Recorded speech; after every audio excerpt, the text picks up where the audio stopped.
Okay, we're here. We're live. How's everybody doing? I never sent out a tweet. Like, I literally don't think I ever sent out a tweet. I usually send one out, like, at least a minute before we start.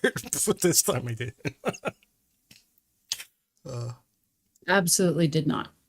yeah, I should, They don't have that 60 seconds to prepare, then I mean, I don't know. We've lost those 60 seconds forever. It's all tumbling down. I sometimes I'm even ahead of myself and I tweet hours ahead of the start time, but often it's at least a minute, you know. Uh, not this time.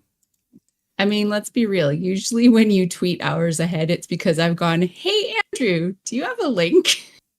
Yeah, well, the reason that I rarely tweet out early is because I never make a thumbnail.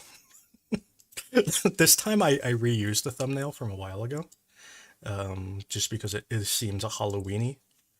There's a kind of a Halloweeny style, you know, because it's a guy. It's the guy from the Corn group dressed as a Chaos Warrior. So So here's the important question though. Do I get candy?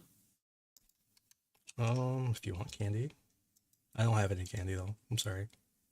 You get it from somebody else. Today's the day. Go. If you knock on any door, you get candy. So, uh, The whole stream is going to turn into me driving down the road to the neighbor's house to find out if somebody will give me candy. right. So, language learner, how you doing?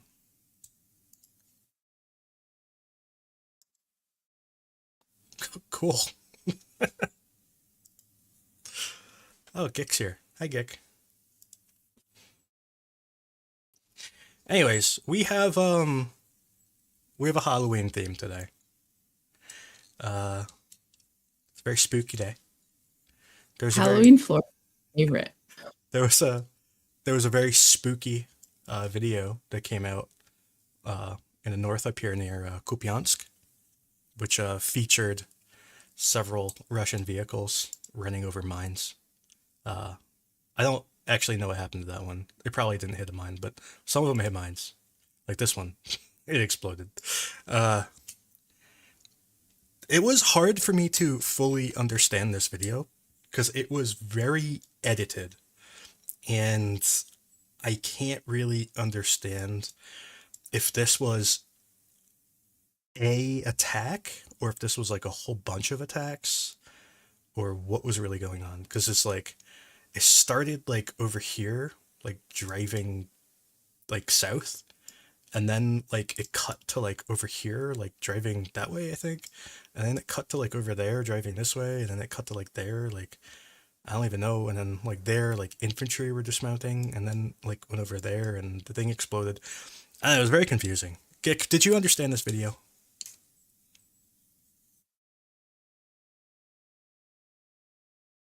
Cool. uh, What's happening? I don't know. You can hear them, It's the right? ghouls. It's the ghouls. I guess. They're like ghosts. They just sit in the corner and stare at you. Yeah. Oh, like to be honest, today was a very depressing day, and it wasn't the news today that was depressing. It's just like the lack of news. If you know what I mean. Like, and it's not even really Ukraine. Like, I don't even know how to describe it. Like, I need an adult. Um, it's really just the political landscape in like the whole world.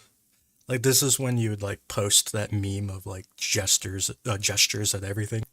Like the whole world is the problem, and it's depressing. Like like the political landscape of everywhere is not doing so good. It's like the United States is like bordering on anarchy and chaos, I guess. And then like Europe is just, you know, typical Europe. And then there's like Russia and China and Iran all like taking advantage, basically, and it's all just depressing. Today was just like a depressing day, and I don't know. Andrew, I think you're the one who needs the candy. This is I what I'm think you hearing. need like a sugar high. Yeah. Yeah. Because Seriously. if you sit around on Halloween and you don't eat candy, then you get depressed anyway. And then the whole world seems cold. And, we It's can't have that. just cold and dark. I Yeah. did have Well, I had a Reese's. I had a Reese's Pieces. Ooh. just the one? You can have more. You're an adult now. There's no quota. I also had a Rolo. Just a Rolo.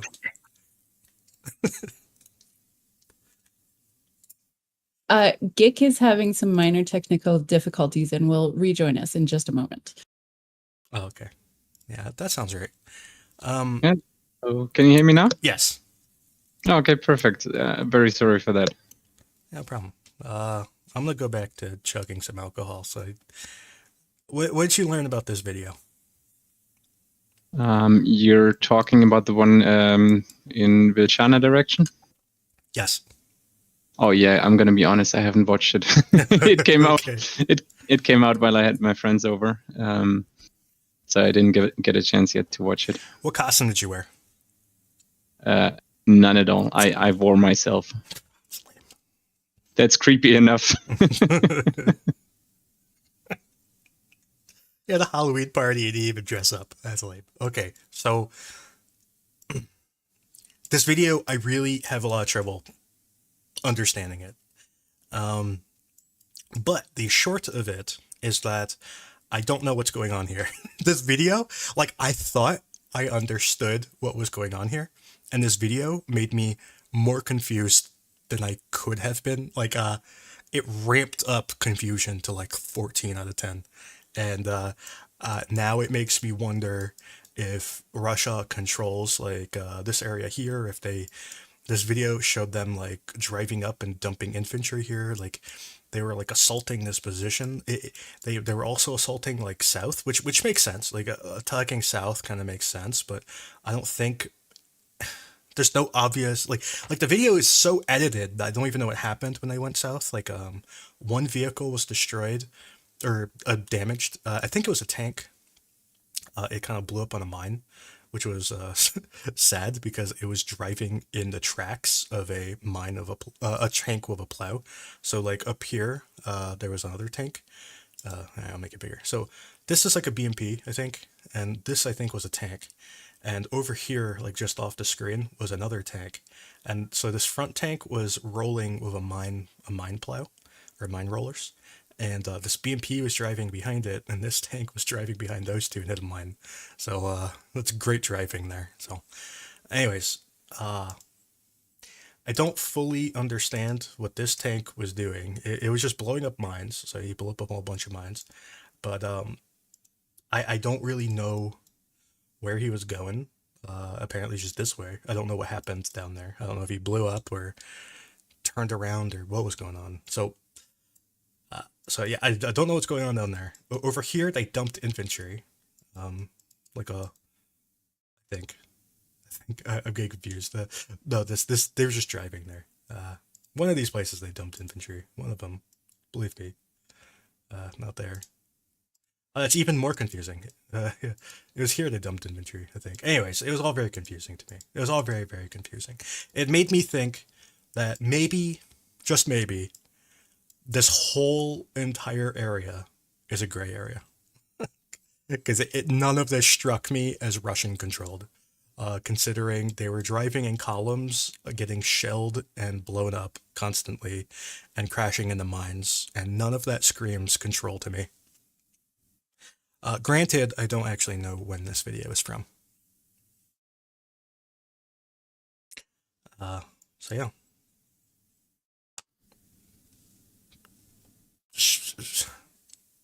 Should I address the elephant in the room? We have a Halloween themed map today. I hope you like it. There's flirks. If anybody doesn't like that, I have to say you have problems, and I'm not sure if you can keep hanging out with us. Yeah, just had to spice up the place. Anyways, Gick. Can we have themed florks more often, please? There might be maybe a Christmas flork. These are spooky. Okay. Am I going to be the one who's gonna mention that? You know, I'm working with the map. Like I'm actively using it to geolocate it, and you can imagine how often it was annoying me today. I know it's just gonna be until like tomorrow. Yeah. It's just little Halloween flirks, you know. They Yeah. came, they put up some decorations, and then they're gonna go back to their little flirk lives. Yeah, they creep me. And I'm scared now that Exit is gonna boot me. So You have a few more chances than everybody else, Gick, but you're on the second last one right now. All right. I'll behave. the overall news today is thin. There weren't that many changes, so I guess I'm just gonna speed run the map changes today.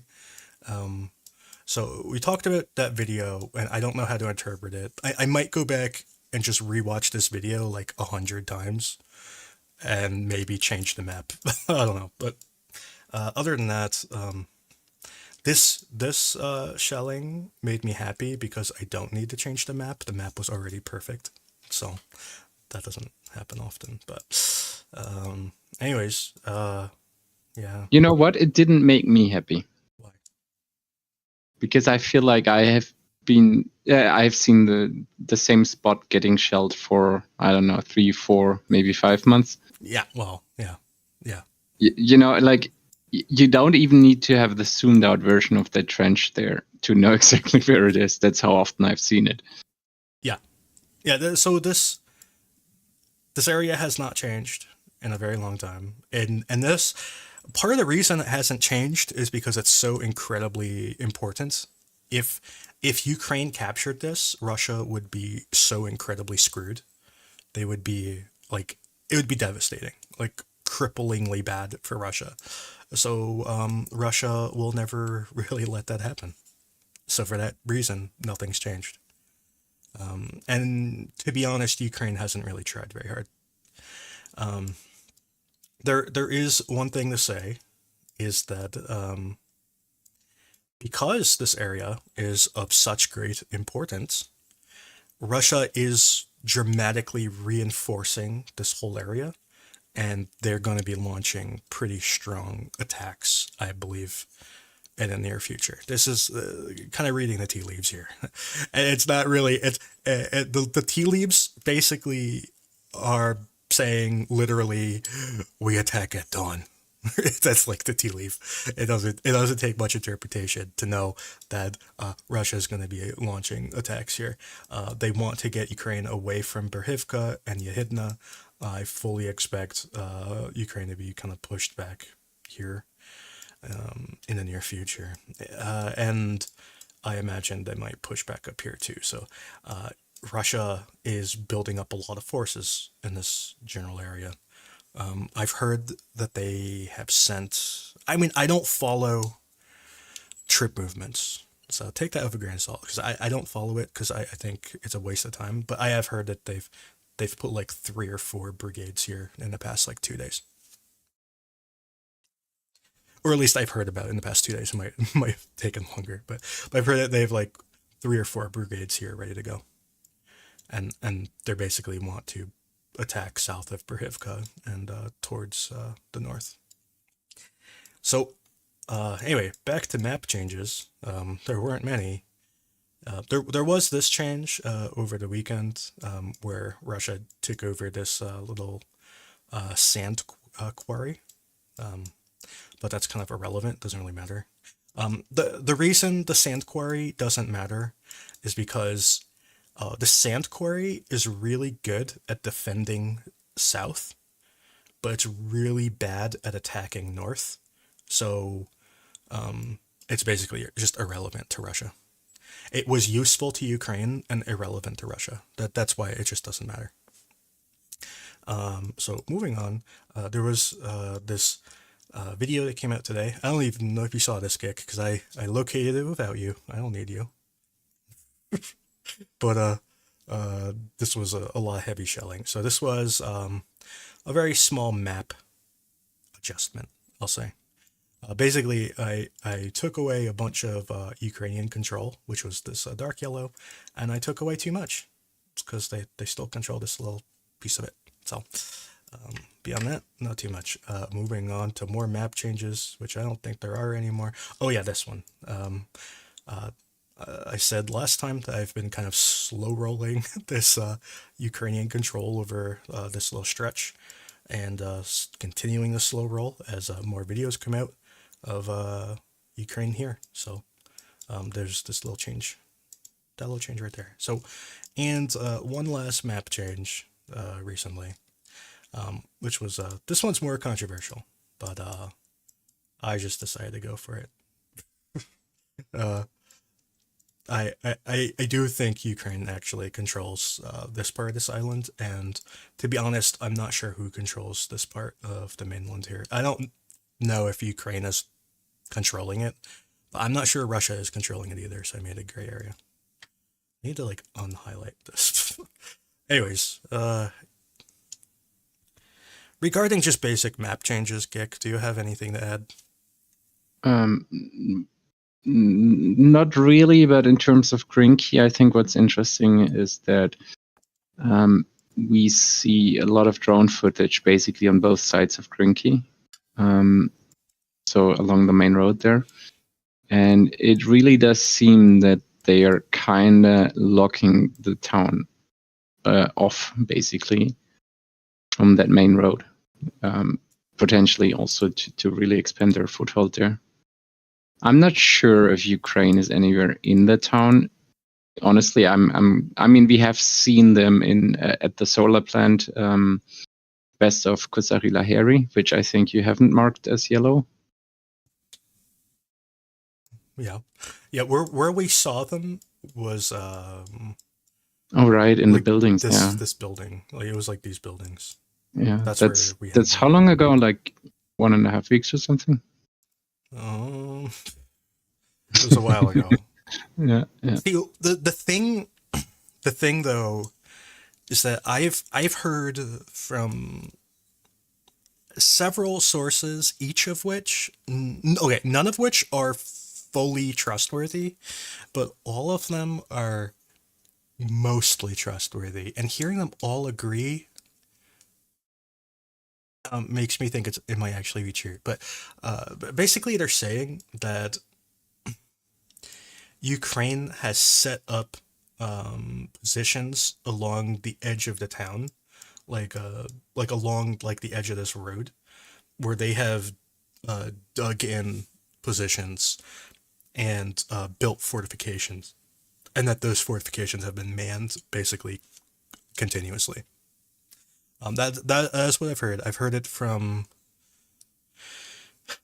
Russia, from Russians, like more reputable Russians. I've heard it from Ukrainian Marines have been talking about it, and I've heard it from former Ukrainian Marines. So none of them are fully trustworthy, but I just, when they're all saying it, it just makes me think it might be true, and that's why I marked it yellow, because yellow is kind of it's not as much of it's not like as risky as like saying like I don't know. That's what yellow means. It means I don't know. Did you find a pontoon yet? I have not found a pontoon, no. Oh no. I have seen people crowdsourcing boats. I mean, I've talked about it a few times. I've seen those crowdsourced boats enter combat. I've seen a video of a crowdsourced boat in a river. Oh, crowdsourced boats are Yeah, I think Magyar was raising funds for boats, right? Yeah, he did too. I'm not even talking about him. I'm talking about other people. But yeah, he did too. So I mean, I'm currently looking at Sentinel because like there's a pretty clear image of that area from today. But the area is just it's like the terrain makes it so super hard to distinguish what really happens. Yeah, and the numbers of troops we're talking about are so tiny that I don't even think you'd see it on footage with that resolution. So, like, we're talking like maybe 100 guys. You know, it's not like, you know, I don't think anyone's like shooting like 5,000 artillery shells or something like that. Like I don't think we're gonna see the level of destruction. And in the videos that we've seen of this town, basically every single building was totally destroyed already. So how much artillery damage can you do to a town that's already completely destroyed? So I don't know.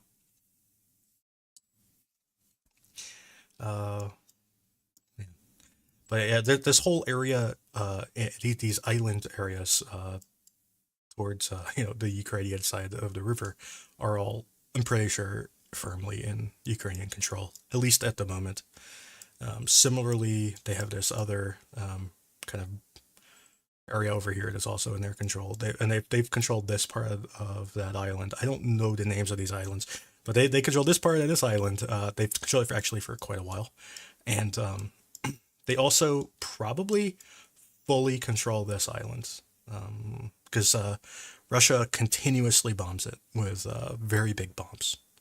So, hello everybody in the chat.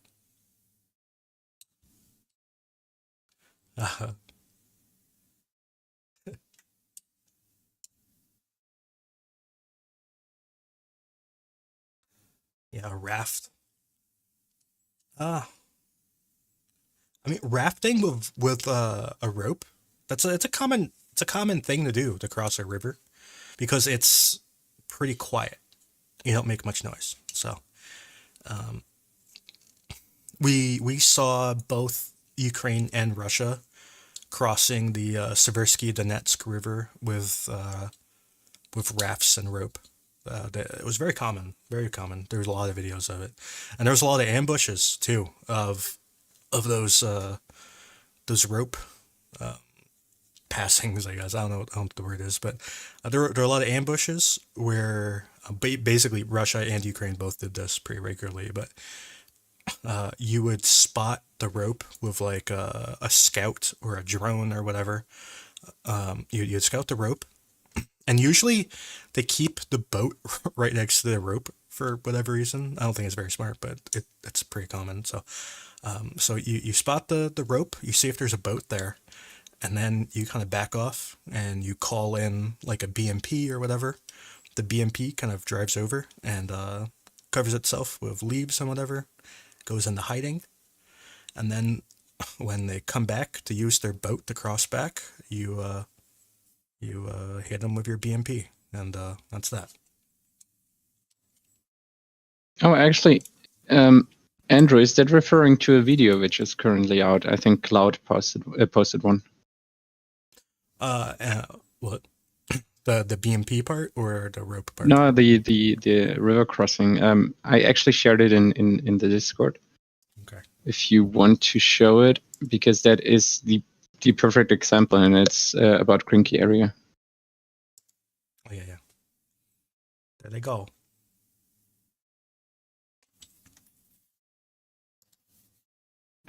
Just beware. I haven't watched it. I don't know if there's a firefight or anything. I have a feeling there's not. There's just probably. They're playing happy music. I don't think anybody can hear the music, but it's happy music. Oh yeah, never mind. Okay. you know the kind of music we sometimes have to watch with drones and so on. Yeah, happy music is never only a good sign. Yeah. For the literally everyone else who couldn't hear that, a bullet whizzed past the camera. you could hear the that the bullet makes when it's very close to you.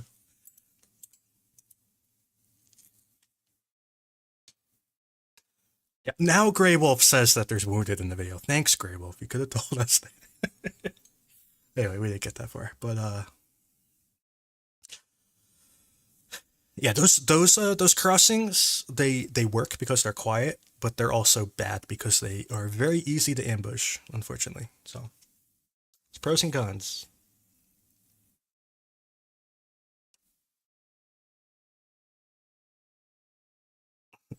Okay, so anyway, those are all the map changes. So I don't know. I don't know what to talk about next. Okay, so I just don't know what to talk about. Today, like, to be honest, most of my day today was spent doing two things. And those two things were geolocating artillery shelling, which I don't know if you saw this, but there were like 60 artillery shellings today. And like my day was geolocating artillery shelling and dooming and feeling bad. Those are my activities, and I'm struggling for positivity, and I don't have much. Language learner, how you doing? Oh, He's still muted. that's okay.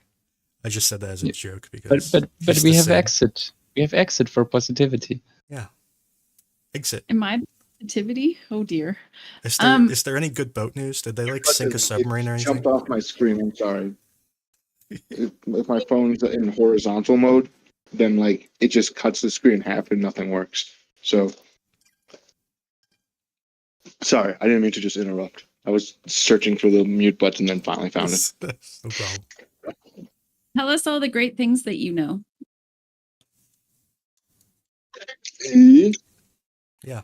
Well, there are kernels of positivity, Okay. and this is something I think Andrew and I have gone back and forth on since like I don't know April of last year, where like he is much more tightly tied in with a lot of units than I am in the broad strokes, and so he's just getting a deluge of accurate information. He's not wrong, but it's terrible stuff all the time, right? Yeah, And it's like so, almost 100% bad. yeah, nobody's ever like, hey man, things are great. Like No. it's just the way it always is. Well, There are some benefits. I got one Go ahead, really sorry. positive report recently, and it made me feel good. That's good. I talked to this platoon, and they told me they had gone 3 weeks without a single casualty. That's actually pretty substantial, Yeah, depending on what they're doing. It's very impressive. Well, That's Andrew, where is it? I don't know. Well, they are. I'll draw a Okay. circle. They're. I'm gonna draw a big old circle. Okay, they're like in that circle. They're in that circle. Okay, I hope it's not a platoon working at air defense in mutual life. Yeah, that would be challenging. But there are some minor beneficial political changes. Although I agree with Andrew that as you look at a lot of it, there's a lot of challenges. There's some positive internal things happening in Ukraine, depending on how you look at it and depending on which faction you tend to like in terms of their politics there. There's some, and this is, you're gonna have to bear with me for this one. I could talk a little bit about the demobilization protests because I think the fact that it's happening sucks. The fact that it is being allowed to happen and that the government is sort of realizing like, oh, we have to discuss this now is a good thing. So, and I think folks who aren't in Ukraine may not be as tied into it because it was a variety of smaller scale protests that happened around the country over the past couple of days. But, sure. So in broad strokes, there's been a number of peaceful protests in front of different administrative hubs around the country in Ukraine, from Kherson to Zaporizhia, and certainly in Kyiv and in Western Ukraine, as I believe. Basically, it's family members of deployed soldiers saying, hey, we want to know what are the conditions for demobilization. Now, they're not, let me be clear, they're not saying send our boys home now. They've been pretty clear on that because, in fact, some other diplomatic and political events in Ukraine the past several days have been very much against local governments that are spending money on what's perceived to be wasteful things, and in some cases is just outright stupidity. There was a whole case in Kyiv where a government body was spending an inordinate amount of money on luxuries for their air raid shelter, and people were like, come on, man, like maybe we can send armor to our guys. These family members say, hey, my brother, son, daughter, wife, whomever, signed up in February, March of last year. Signed up as a volunteer. Now they're in the military. However, they don't even know how long their contract is for. Is this contract until the end of the war? Is this contract like the contract that's offered to foreigners for 3 years? We have no idea. Give us an idea. And in Ukraine, if you submit a petition, I actually think this is a very cool system, though it would never work in America because we destroy it immediately. If you submit a petition, and I believe it has 25,000 signatures, then it must be responded to by, I believe it's the parliament or the presidential office. It might be one or the other or both. They had submitted this back in, I want to say, April, and the government just said, we cannot comment on this at this time. And everybody went forward. As the Southern Offensive ground to a stall, they submitted again, and that one actually just got ignored, which was a big, it's a very small thing, but for the people involved, it was, oh my God, he's ignoring the 25,000 petition, da, da, da. This is the third one. And the family members are out in force saying, hey, we need to have a talk about this, because if our soldiers don't know how long they are expected to serve, then the morale suffers. It's one thing to say, okay, you have to serve for 2 years from the date that you entered, or you have to serve for 3 years. And honestly, given my experiences with the soldiers, I think a lot of them would be like, okay, there is a light at the end of this tunnel. I'm not expected to just sit here till I die. However, if the answer is you will serve until martial law is over, it goes, well, all right, well, what if this war lasts 5 years? Do I ever get to go? What's the plan? Can my family plan? Is this my life now? And as a consequence, that's caused a lot of issues. There has been financial issues from that because the average Ukrainian soldier, I believe the pay is now $800 a month if you are not deployed at the front, and then it is about $2,000 for the time period that you are deployed in positions. There's been some laws changing that, so it used to be if you were in the combat area, now it's if you're sitting in the trench, and then there's a whole thing about that. But because even though the $2,000 a month is actually quite good in terms of Ukrainian salary, the $800 a month is not, and the way that gets accounted for sometimes is not always super clear to, frankly, the soldiers themselves or their family members. And the takeaway from all this is that the family members don't know when their husbands are coming back. They have no idea. Not just, oh, well, he'll get leave some point, but they don't know, is this just the new realm of things? Do I need to keep this large house in Kyiv if it's just me and my daughter now? Things like that. And so you've seen an increase in people going abroad. There's also a lot of other concerns leading into that. Exhaustion from the Shahed drone strikes is one that I heard personally quite a lot. Even though the air defense has gotten better, especially in Kyiv and in certain parts of Western Ukraine, the psychological tell from those is dramatic. I knew 3 people personally who said, look, I'm going to stay at my sister's house. I'm going to stay at my mother's house. I'm going to Ireland. I have the opportunity to go to someplace in the EU, and I need to leave the country for a couple months because this is terrible for my mental health. And while it's not as sexy as talking about the land changes on the front, it is an important portion of the Ukrainian country, its nation state in terms of its economy and whatnot, and finding ways to balance all of these varied factors is something that the government has at least tacitly said, okay, we'll start talking about it. Will they? I got no idea. But they at least had people come out to all of these demonstrations in various parts and said, oh, well, we're listening and we'll communicate up the chain. We'll see if that happens. But they were very big on saying nobody's being arrested, nobody's being prosecuted, demonstrations are still legal, which leads me to believe at this point, rather than them trying to paint this as, oh, it's a subversive group or yada, yada, yada, they're like, okay, this is a rising problem that we're going to have to deal with. Or at least that's how I positively choose to interpret it. because increased communication from the government on down, especially in a nation state of war, is always a good thing, because otherwise morale goes to shit immediately. And I've seen both sides of that. Well, thank you. Yeah, it's just I feel like Ukraine has said that everyone is going to serve until it's over. But I feel like when they said that, they thought the war would end next year.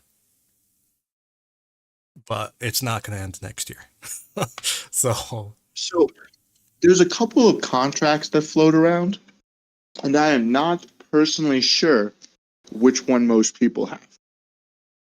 There's one that says until the conclusion of martial law, and there's one that says for a period of 3 years.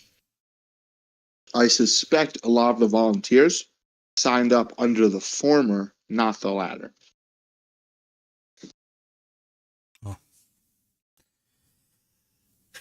well, that would, yeah, I have nothing to say to that. Because there were a lot of people who signed up like the day Russia invaded, like on the 24th or the 25th, some of them. And I don't think they were even considering contracts. They were just like, we need to defend the country and someone has to do it, so I volunteer, you know? So we've talked to a few of those guys. We talked to like Vitaly and his brother. What was his brother's name? Vasily and Vitaly, I think.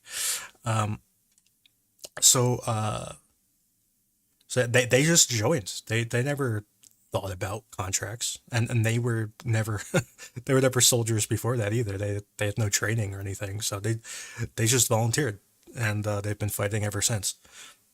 So what kind of expectations should they have? I feel like people like them should be the first to allowed to leave, because they weren't soldiers, they were citizens who volunteered on the first day of the war. So, and they've been fighting ever since. Sometimes in the rear, and sometimes in the front, because they are in the TDF. So a lot of their fighting has been towards the rear, but they've also been on the front line in Kupiansk and Kremenna, and they were part of the Kharkiv offensive. So they've done their bit, I would say.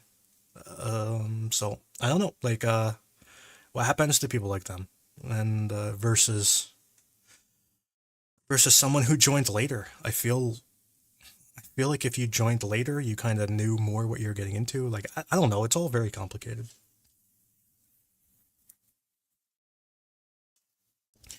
I don't know. I don't know how they're gonna address that. I think Constantine can actually talk more about. I don't know who he is, but like, there's been progressive waves of mobilization, right? And not to diminish, the Ukrainian soldiers, but the morale level, setting aside the physicality of it, but the morale level of the soldiers who signed up in February and March of last year versus those who were mobilized in September of this year is night and day. And because I think we've probably talked publicly here about my personal opinions, I'm not going to call them, declarative fact on the individual, makeup of, say, the Kyiv National Police versus the average TDF battalion. You have seen a bit of a slide. A big example is, and they're good people, so don't, throw them under the bus yet, but we worked with the Presidential Brigade, which was just a battalion before the war. Very, they're the Presidential Guard of Kyiv, right? And to some extent, they actually seemed quite capable before the war, right? You have a battalion, they're very good, they're very driven, we are the President's Guard, right? After the war begins, there ends up being a lot of these volunteer units. So they say, well, these volunteer units could use a little bit more leadership, a little bit more command and control. Let's put them all together with the Presidential Brigade, because then surely they will all rise to the level of the Presidential Brigade and everybody will be great. The real world doesn't quite work that way. And unfortunately, Sometimes when you take a bunch of guys who, like you said, they're not career soldiers, they don't have that background or experience, and they're learning things on the fly. Plus, they end up in challenging positions. They take a lot of casualties. Their morale suffers. You just say, "Oh well, congratulations! You have a new banner. You're in the presidential brigade." It doesn't really change anything on the ground, and so ultimately, their morale and capabilities diminish. And so, like, those are guys who have, signed up early, but because they've been fighting for so long, their desires and the new guys who keep getting sent to them and the quality of new mobilized guys can be sparse. It's hit or miss sometimes. Then the morale just continues to go one way, and people start to throw their hands up and say, "Oh, we just sit in trenches. Our last X assaults were not successful. Why do we need to care?" That was one thing that kind of shocked me. Guys saying, "Hey, we don't need to learn X, Y, or Z because all we ever do is sit in a trench and get bombed. So there's no reason to learn this. And it doesn't matter, and nothing matters. And we don't do evacuations because if we get hit, we die anyway." I'm like, okay, that's not objectively true, but it does say that you're depressed as shit and you should probably talk to someone about it. So how do you balance that with guys who might have either started serving at the beginning of the war and are now kind of beaten down morale-wise, with the guys who show up and it's their first time in the East and they've never been there before and they've read all these things and they're terrified, and you see all these other guys lolling around being like, "Oh, guess we're all going to die." It becomes a self-fulfilling cycle. And the more that mobilization happens, you unfortunately have, at least from my opinion, not a fact, and I really would like Konstantin's perspective on it because he saw multiple waves of mobilization.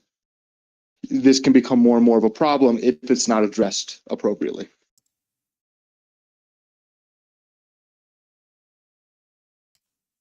Constantine?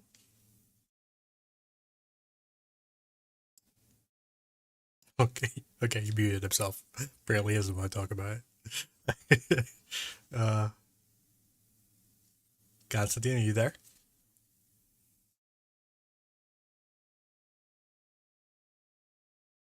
Okay. I feel like he's trying to talk, but maybe his mic doesn't work or his headset or something. Maybe You have to press the microphone button. maybe He's probably using a Mac or something. That's the problem. maybe he was cursed by like a ghost that took his voice. It is the season. Yeah, that I mean that happens. That could happen to anybody. The other good news is I'm not going to get up and say it's going to change everything, but F-16s from the Netherlands for training should be in Romania inside of 2 weeks. Estimates are about 5 months after that point before they'll be operational in Ukraine. So we have a time frame. Yeah. What will this war look like in 5 months and 2 weeks? Probably pretty similar to what it is now. But it's good to have that. It's good to see the wheels of international aid turn, even if they're turning really goddamn slow. Can you hear me now? Yes. There you go. Yep. Yeah, sure. It's Halloween, so nothing is working. I told you it was a ghost. What's your costume for Halloween, Constantine? Yeah, I heard you talk about the morale and the waves of mobilization and how the troops feel. It's a big problem, of course, because especially when one of the biggest issues is that nothing is changing. Basically, we're just hitting the wall in the offensive, and it hurts the morale. If you have success, like even if things are bad and you have casualties and everything, but you see those who survive, they see some kind of reward. They usually come out of it thinking like, okay, it was worth it. We have a goal. We slowly but steadily going there. But with the counteroffensive that we had, that was not successful. We did not liberate anything, like literally. Some people are saying, "Oh, that's the plan." It's not the plan, of course. We have problems with it, and because our government also does not really address this issue. It feels like soldiers are being just used into, just their only role. They came to die, to grind down and leave. leave this world. It's an issue. It's an issue for everyone. And as I speak, to the people I served with, to my friends, everyone just says like we don't. And those are, I don't know many people who joined like recently. Most of the people I know have been there from the beginning. And for them, it's just they don't see the way out of it. They've been separated. There are some professional soldiers, of course, but for those who were mobilized, they don't see the end to it, and they don't. They really want to go home, and they don't. They understand that they will not go home. So it hurts morale, and the corruption scandals and all that shit. It does not add up. There is in Twitter, for example, there a lot of people are like downplaying this and saying, "Oh, it's not important." Well, I would say that our corruption is not something that the corruption issues is not something that should deter from supporting Ukrainian people, because corruption of the government. I don't think that its effects too like it's not that big. Everyone has the corruption.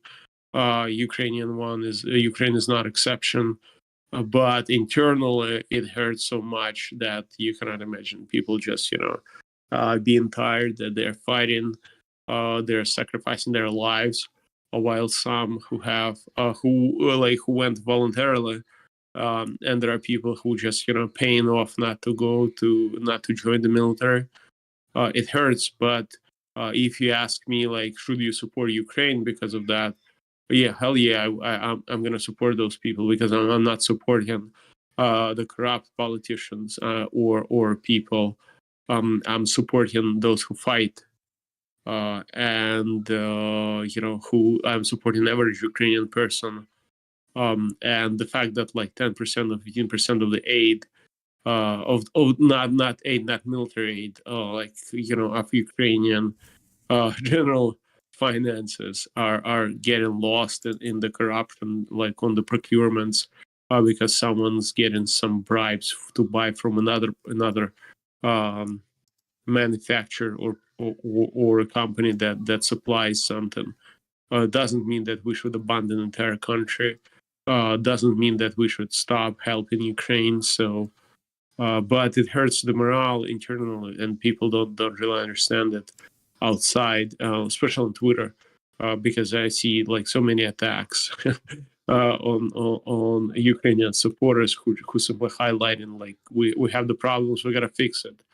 And in fact, the more pressure that comes from outside, the faster we're gonna fix our issues. And they do affect morale, and they do affect those things that you're saying, because it like the thing that, like, when you say that, oh, the bomb will come and kill us all, it's a standard thing. Like, it's been there. I've heard that since I've joined. But it stems from the corruption issues usually, because just people they don't feel like they're being supported by the government, which usually results into there is no like direct correlation that one would think, but if you dig deeper, you usually speak with people. Well, we just no matter what we do, there are going to be those bastards on the top who steal everything, and it in the end they say like, okay, it all piles up, I give up, just I don't want to train, I don't want to do anything. Unfortunately, that's the reality, and I'm I've been facing this since day one. No one wanted to train when I joined the military in 2014. Like the people just didn't want to do anything. We had, for example, twice a month, we had to go to the shooting range and shoot 45 rounds. When you're not in combat, just even if you are in combat, you still they would, depending on how active it is, but they will pull you out and they will send you to the training to shoot at least 45 bullets. And like probably 40% of our battalion would say, well, just take my rounds, just shoot them. I don't care. just shoot them. I'm like saying, dude, but you gotta, you will be in combat and you don't know what you're doing. He's like, well, if they're gonna come, we're still gonna die. And it just sounds like the same. And 2 days ago, I spoke to my friend Artyom, and he was saying they stopped taking and he's in drone unit. It's not exactly your line of contact unit, but still they get shelled all the time, and they stopped.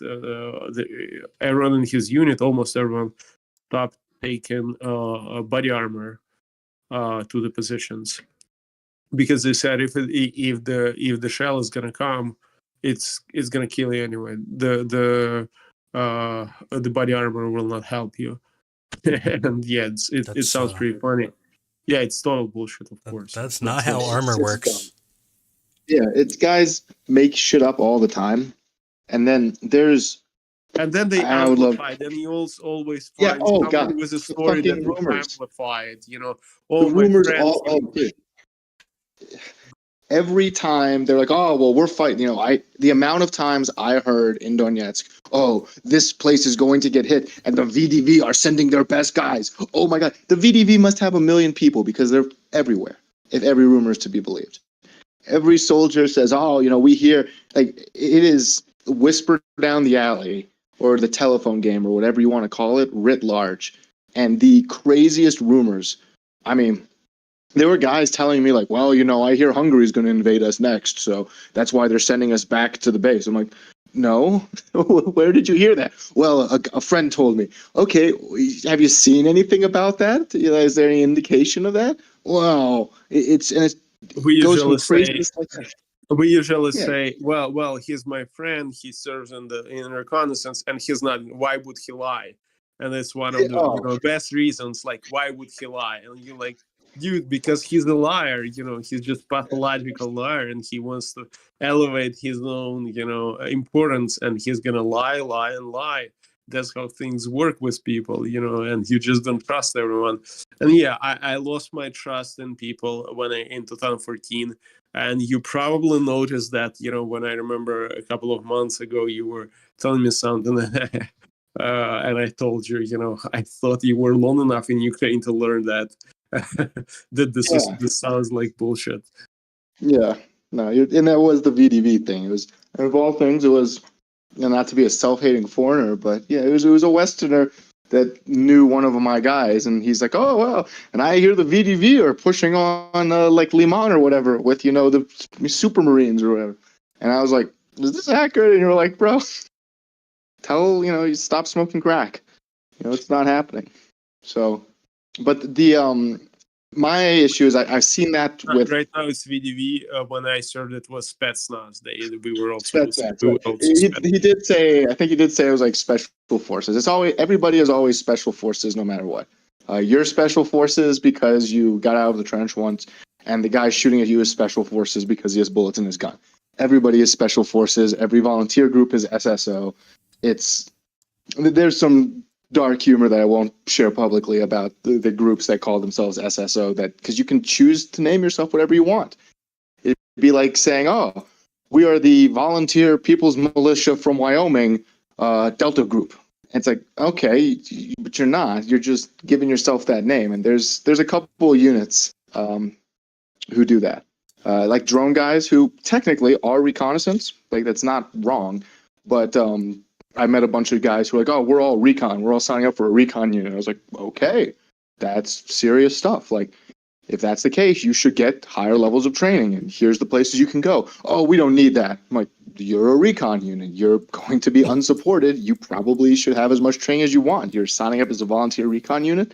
Sounds strange. Turns out, 6 guys with a UAV. One of those things. But, it sounds better on, I don't know.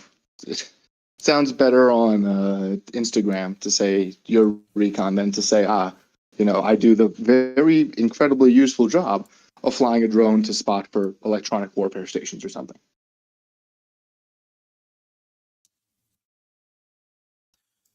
So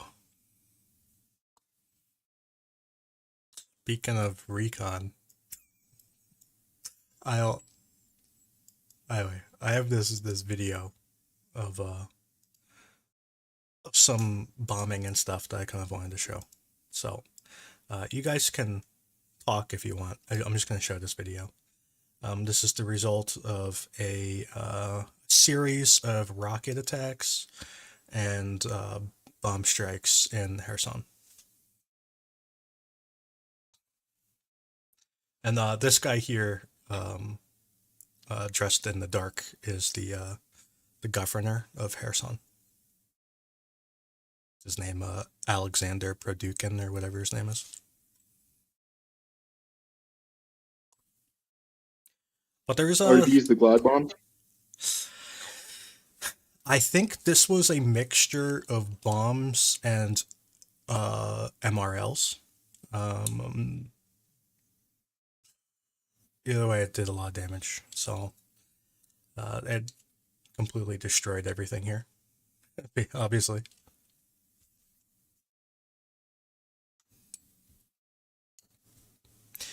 But I think it's important to look at the scale of destruction that is going on in these frontline areas. Because over the past few weeks, I've noticed that there have been kind of a floor of 30 bombs a day in Kherson, and I don't mean Kherson City. I just mean Kherson Oblast.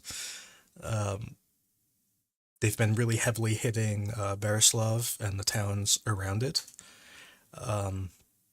This video is from Kherson City, so but most of the bombs are up the river a little bit.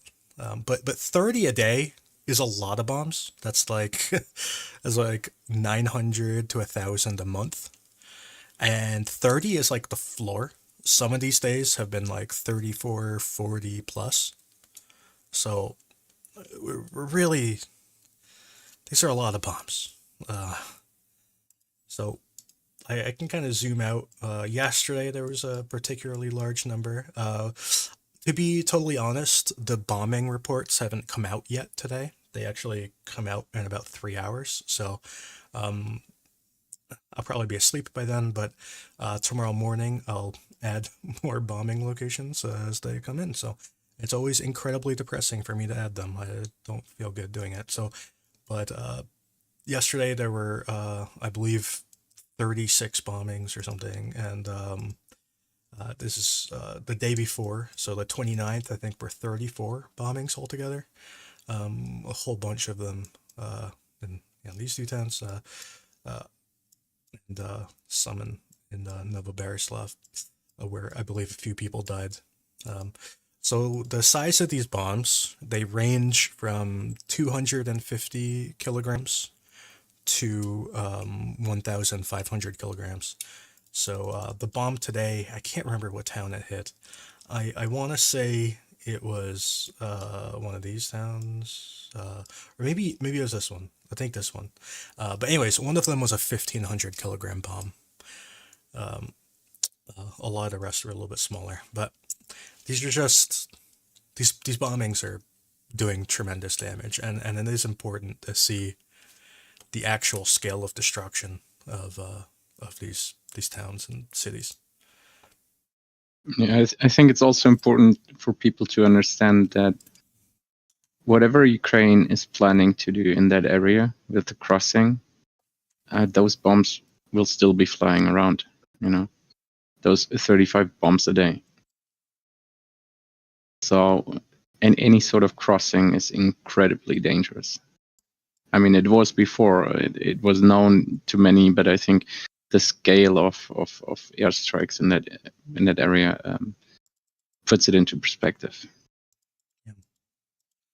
I've been trying to post some videos of these towns as I see them. I haven't actually been able to post all of them. There are actually a lot of videos, and I don't know if I should just flood the map with videos, or if it's too much, or just like one is enough, or I don't know. But basically, this whole area is getting completely destroyed. might end up with like saturation of people's like thoughts. Not that they don't deserve to see it or that some people won't appreciate it, but if it's somebody who's like, oh wow, there's a crater in a field, and then they see 20 more craters in small towns, unless you put them all together in like a slideshow, which I know it's stupid, but it'll help with the scale of it. People don't have a good understanding of like accumulating a lot of similar information. They just go, oh, there's a town that got blown up. Oh, here's another town that I can't pronounce that has a hole in it. Versus if you have things in cities or next to buildings, then go, wow, this is a building that's missing its front side. This is a building where the interior is gutted. This is a town where the road was blown in the middle. Something like that, like the video you're showing now, things like that. They, especially for people who have been watching this for some time, like I imagine most of your viewers, it can almost fade into background noise. And I don't think that that's necessarily what they want or what you want. Yeah, I want to point out that this video looks like one bomb, but it's actually two. So just want to point that out. Is that a pair of glide bombs? Or? Yeah, so you see that it's kind of like a boom boom. There's one bomb there and one bomb there. So on the map, there's one landed like roughly there and the other landed roughly there. So these are probably two 500 kilogram bombs. I suspect they could be 250 kilograms, one or the other. But in this one day, they were hit by at least 5 bombs that we just had video for. So like the videos, like, they get depressing to watch. Like, it's just, and these bombs appear pointless. They don't really appear to be targeting anything. They're just kind of like blowing up random things apparently. And the same channel today, I really want to show this. I'll probably get in trouble for showing it, but this channel is just, it's so messed up what they're doing that I just feel like it needs to be, people need to see it. Because they're targeting what are obviously civilians.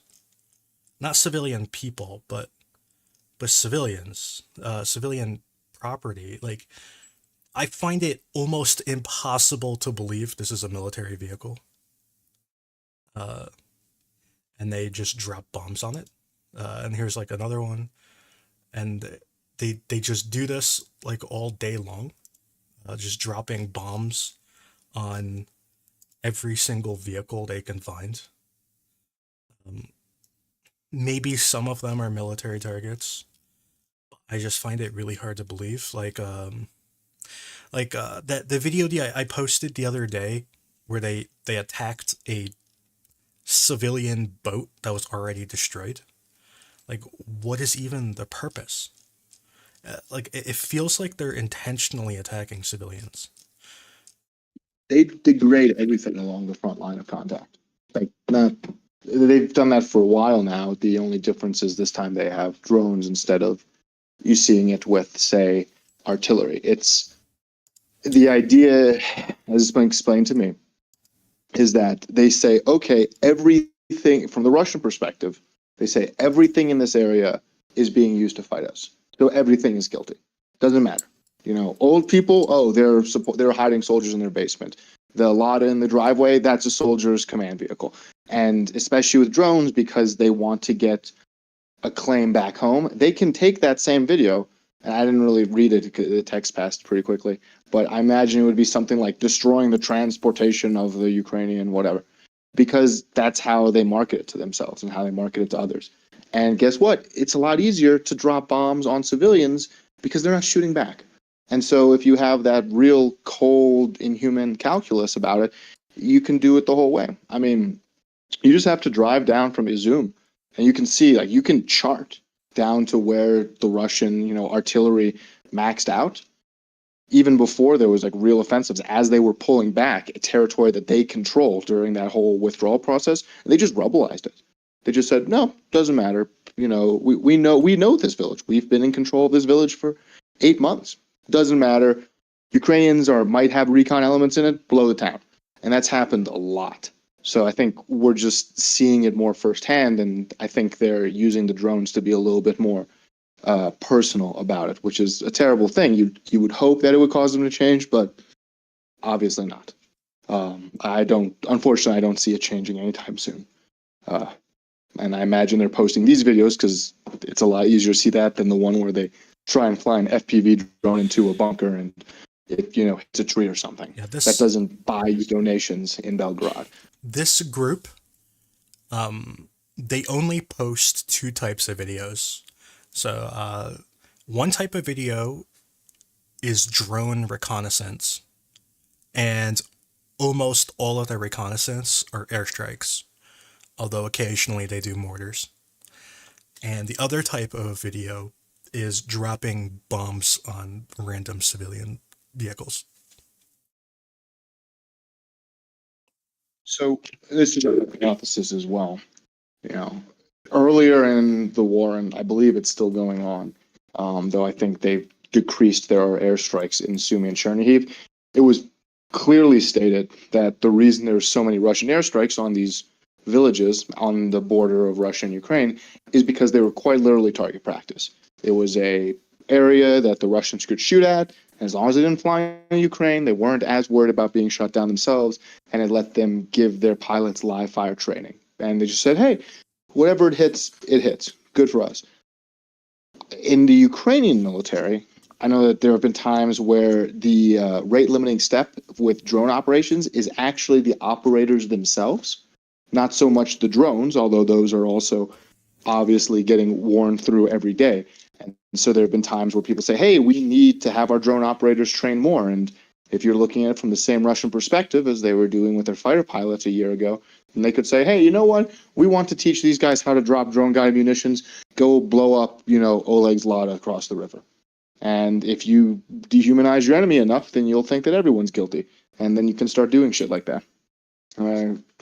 Again, hypothesis, not a declaration of fact. So I have a list of questions here that people have been asking in the chat, and I write them down when I see them. I may have missed some. So I'm just gonna go through them in the order I got them. The first question is about the Time article where Zelensky apparently talked about recapturing Horlivka, which yeah, I don't think that's gonna happen. I don't foresee that being realistic. The only way I could see this even being a possibility would be if you attacked south from New York into like Chortska, and then kind of did one of these down like that. Now this could relieve the pressure on Avdiivka if you did that, because you'd be attacking the flank of Avdiivka. If you kind of took maybe these 4 towns here, which now I'm not saying this is realistic. I'm just saying it's the only way I know how to interpret this way, what he said in a way that's not stupid. But taking these 3 towns would be very difficult to do. You would have to really the Russians would know it's coming, to be honest. They would know it's coming, and they would defend it, and I don't think it would be successful. But if you were to attack these 3 towns, so this would be Krasny Partizan, Verkno-Toretska, and Chortska. So if you were to capture these 3 towns, it would really hurt the flank of Avdiivka. It would divert Russian attention and really kind of turn their assault into this weird appendage that they might not enjoy having. But again, this wouldn't actually be attacking Horlivka, would it? It would just be moving in the general Horlivka area. So yeah, I think attacking the city itself makes absolutely no sense to me. Ukraine has tried to take back Mayorsk, and it's gone very badly. They've tried to push into this general area south of Ozaryannivka, and that's gone badly. They've made no progress in all of the assaults they've done. They've lost equipment and men trying, and it just hasn't worked. This is all attacking this whole area is easier said than done. Russia taking Mayorsk it took a extremely long and dedicated assault, accepting very high casualties to take Mayorsk. And then once they took it, they basically didn't move an inch past it. So that tells you what this area is like. Okay, so this taking it back is a non-trivial thing. So, and then attacking towards Orlivka itself, like, I feel is a non-starter. I don't even know how you would attempt it, because we've gone over the 3D map here before, and maybe I should pull it out again. I guess I could. That's not the 3D map. This is the 3D map. Okay, so let's zoom out. Where am I? Oh, I'm roughly there already. Okay, so the issue here is that Russia can basically both Russia and Ukraine controls all the high ground, and the area in between is a valley, and you would have to cross this valley to attack. And the valley is not the place you want to be. I don't really know how you would attack it. I guess you could go kind of through like this forest, maybe, maybe like through here. But again, this is all very heavily defended. But it's a completely unrealistic scenario. I don't really understand what you even mean by attacking Horlivka, unless you mean attacking south from New York, like over here, which I think is a rational way to attack if you had the resources. I mean, I think we did a stream on this, and I remember Constantine making fun of me for saying this back then. And it's not that I'm bitter or anything, but I thought, Yeah.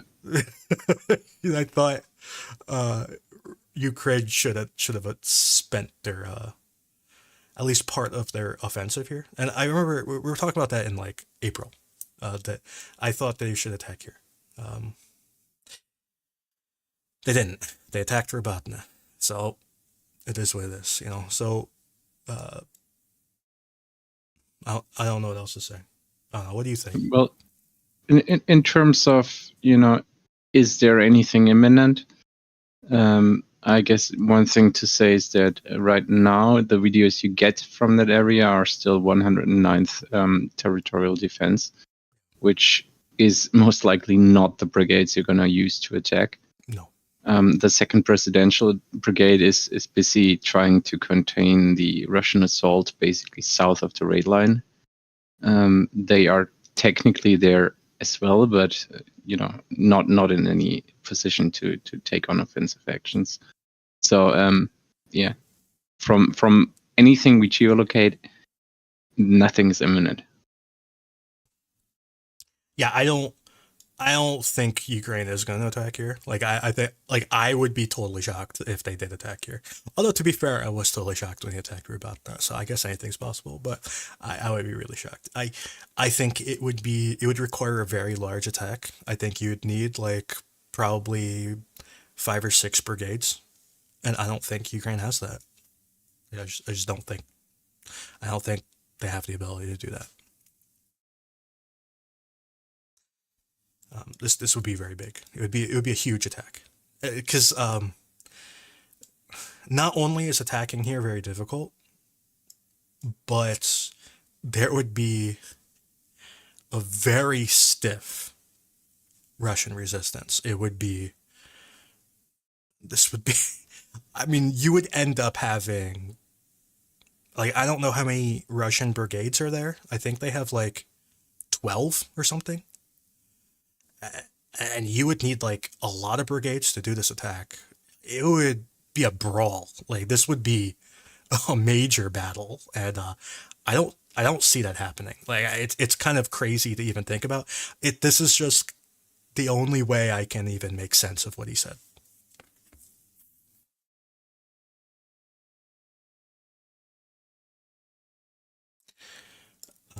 What do you mean? Like, can you tell us why there? Because the question was about Zelensky talking about attacking Horlivka, and I don't think attacking Horlivka makes sense because I don't see how it's possible. The only way I can interpret what he said is attacking this way. That's just Or what I maybe mean. just the Horlivka direction, because Yeah. we know that that's commonly how things get. There's statements in the Time article which I think a lot of people are bashing on unfairly. I also think there are some things in there that may be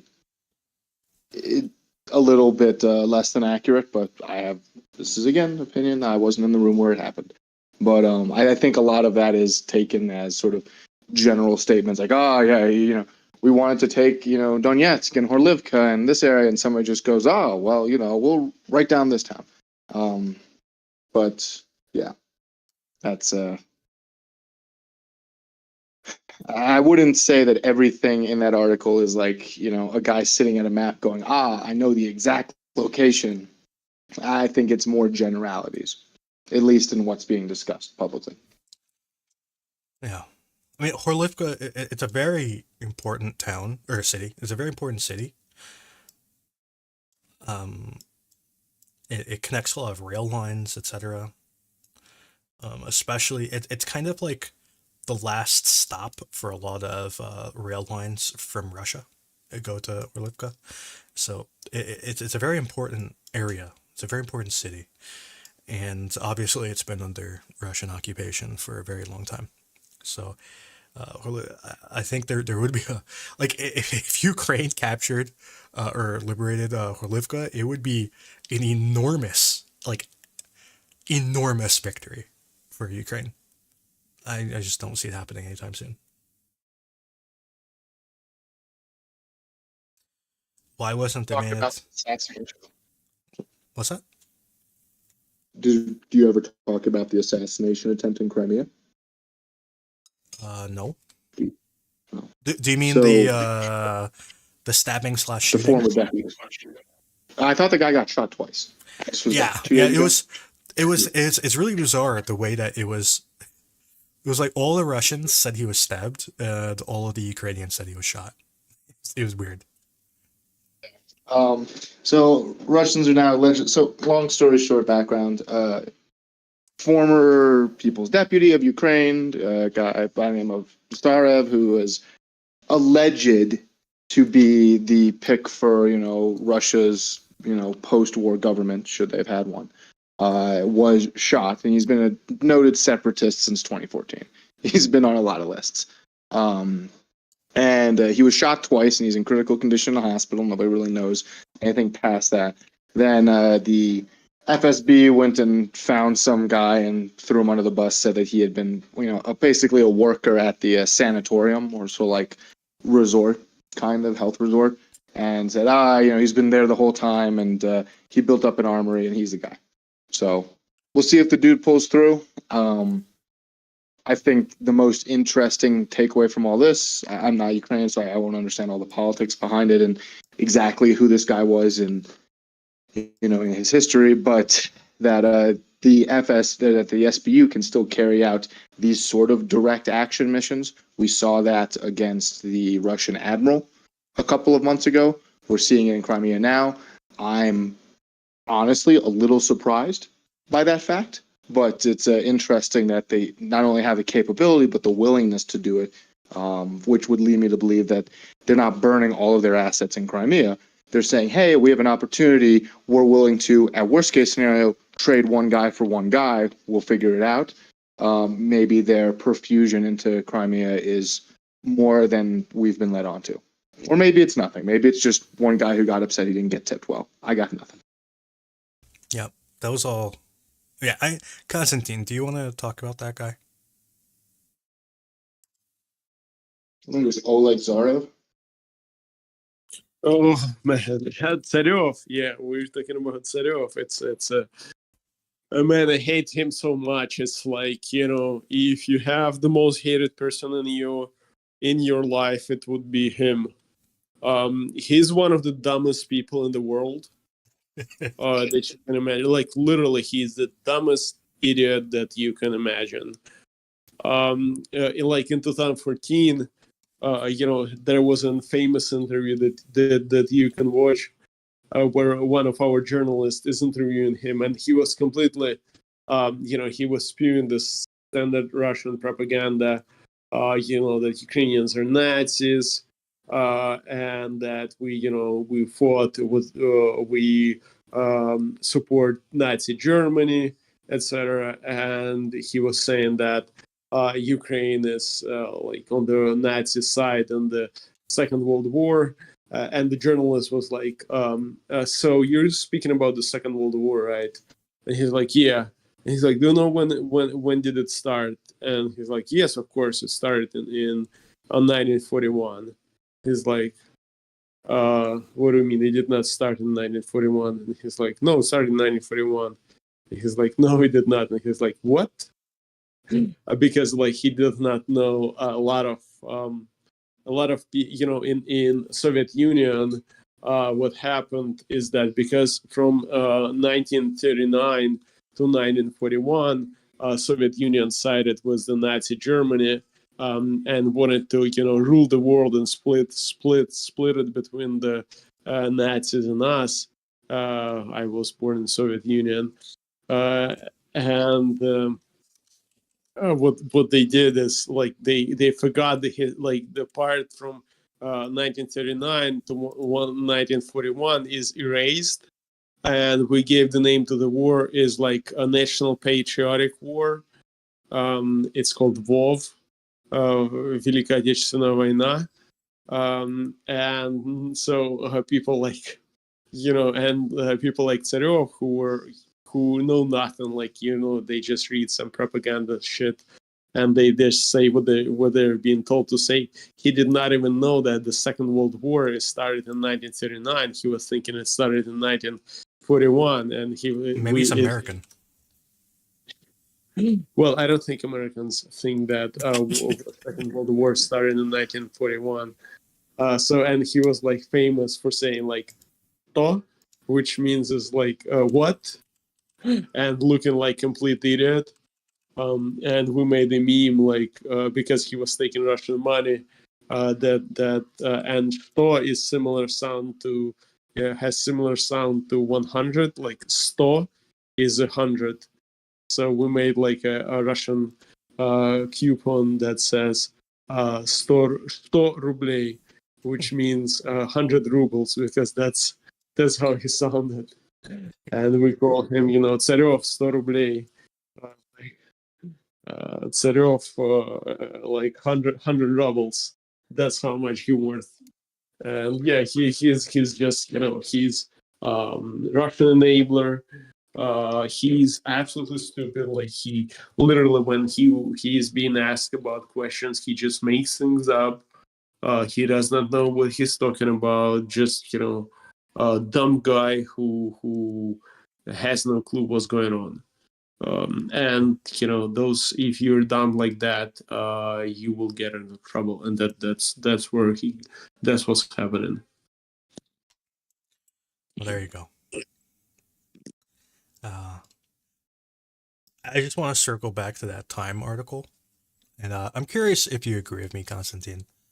I think articles like this, when the government officials go out and do these pieces, I feel like they're trying to hit the target audience with a message.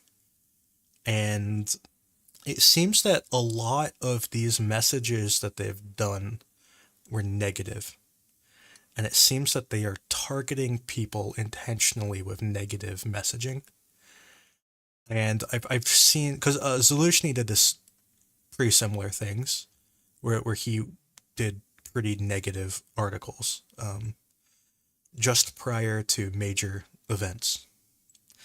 And it makes me wonder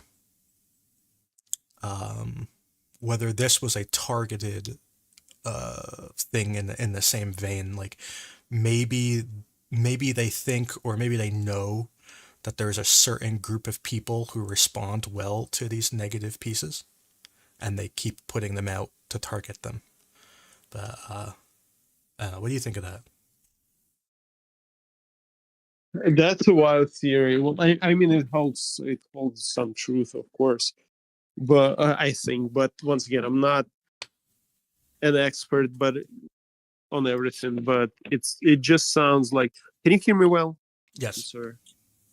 But to be honest, this article sounds more like an outcry of someone, who's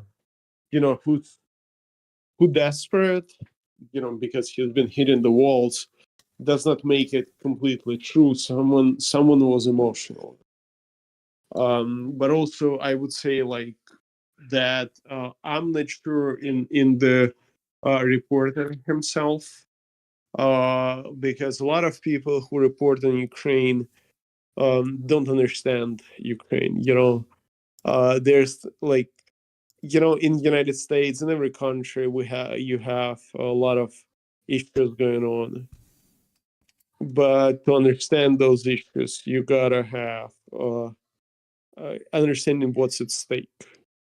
And when you have someone external coming in, just listening for 2 weeks, 3 weeks, he's gonna go back to his cozy place that is guarded by NATO and the United States, and he's not gonna really, ever understand what's going on in Ukrainian minds. So that's just to add the context. So I think that it was someone who like he interviewed he spoke with the people who just wanted to like an outcry, send a message. Like me, like I would probably say the same things if I had a chance that the world would hear me anonymously. If I was an official under Zelensky who was trying actually to make major changes, but was surrounded by idiots or incompetent idiots, or just corrupt guys. But I don't, you sounded like you're saying that something is about to happen. Well, I don't mean something's about to happen. It's just like Zelensky, he put out negative comments shortly before the Kharkiv offensive. He put out like very negative, like very, very negative. Like he was saying that like Ukraine cannot like. I'm trying to remember exactly how he stated it. He said that in Kherson, Ukraine doesn't have the resources to win. That if they had an extra, few hundred howitzers and the ammo, that they could capture Kherson within a few weeks. But because they don't have the resources they need to fight the battle, they're taking all of these casualties, and he was talking about like it was all that sort of thing. Do you remember that article? No, I really don't. But anyways, like 5 days later, they did the Kharkiv offensive and captured like all of Kharkiv, and it was like, wait a second, you were dooming like 5 days ago. So it's it may be unrelated. It's well, yeah, it's hard to make not enough data points, basically. Yeah. What I would say. Yeah, I'm not saying that they doom right before they do something.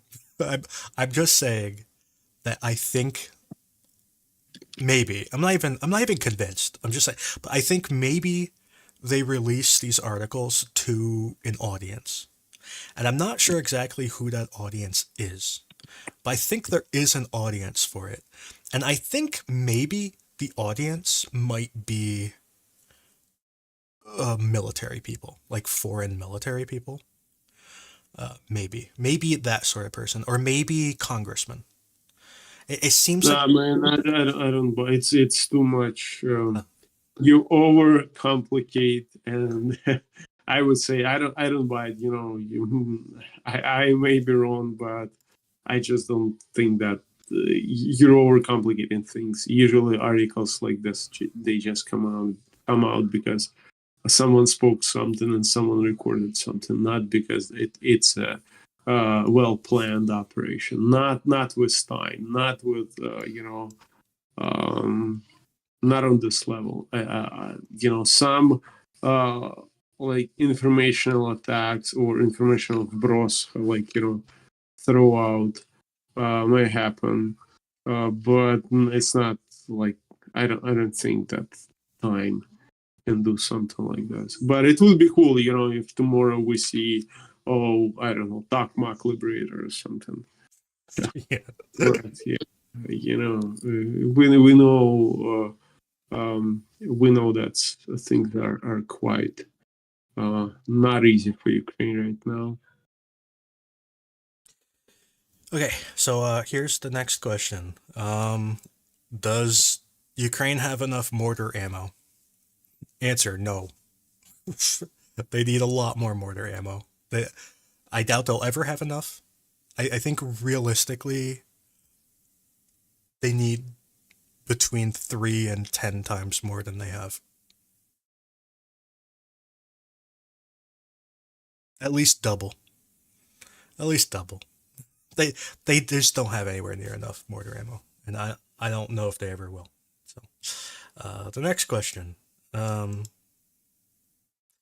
will NATO troops be necessary to make progress? I don't think so. I mean, if they are necessary, that means something bad has happened. I don't know. Things would have to get pretty bad. I mean, I think there is room for Ukraine to make progress. I'm sorry to interrupt, but there is no way the NATO will look, Kyiv being steamrolled and Lviv being pounded, but it will not intervene. So there will be no NATO troops in Ukraine. Just no chance. I don't think it's no chance. It's just unlikely. It depends if on... something happens, it would be bad. You should hope that it never reaches a point, because it means that, frankly, at that point, somebody's nuked Kyiv. Unless a nuclear weapon gets detonated or something like that, I don't see NATO getting involved, because for all the same reasons that they didn't get involved near the beginning of the war, because ultimately, yes, we've seen Russia as a paper tiger in a lot of ways, but we also you can't have two nuclear armed powers engaging in direct conflict with each other, where the American plan would necessitate us destroying Russian assets inside Russia, namely their air defense. There's a lot of other ways to skin this cat. There's a lot of ways that I think America should get involved that they haven't, and I think we can all agree on. But I don't think you're going to see, EU forces tramping across the Seversky Donets anytime soon. And if that's what you're hoping for, then you may want to reevaluate. I'm not ruling out that NATO gets involved, because there are scenarios that can happen that would make it necessary for NATO to be involved. And one of those scenarios would be if this war gets to the point where it starts destabilizing the world power structure, which, and given like the world events, I think is not out of the realm of possibility. So if that starts to happen, I think it will be necessary to send NATO troops. But other than that, I don't think so. Also, from a really dark perspective, this isn't one I share, but from a geopolitical perspective, the situation in Ukraine is currently advantageous to some NATO countries, because it is Ukrainian blood that is being spilled to degrade the Russian military instead of, say, German blood or Dutch blood, right? So at this point, with everything else going on in the world, I don't see it happening. There's a lot of things, I think the biggest thing would just be the ammo, the equipment for the individual soldier, because this is a soldier's war. 31 Abrams tanks. Okay, cool, looks good on paper, but what if you equip a couple brigades with the body armor and medical supplies and training they need to actually, participate, and give them the artillery ammo so they don't die in the field? Well, it's not as sexy for, the New York Times, but it also does a lot. And if NATO got off its ass and said we are shifting to, just continuing to develop our artillery production, mortar production capabilities, we're going to start making these FPV drones and piss off a bunch of defense manufacturers, then I think we could see a lot of positive change. And that's something we should more focus on rather than what is unlikely to be a politically acceptable strategy for NATO at this time. What do you guys think? Well, I think the current state of the events, I don't think NATO's getting involved, but I'm not willing to rule it out. I don't think it's a 0% chance. I just think it's very unlikely.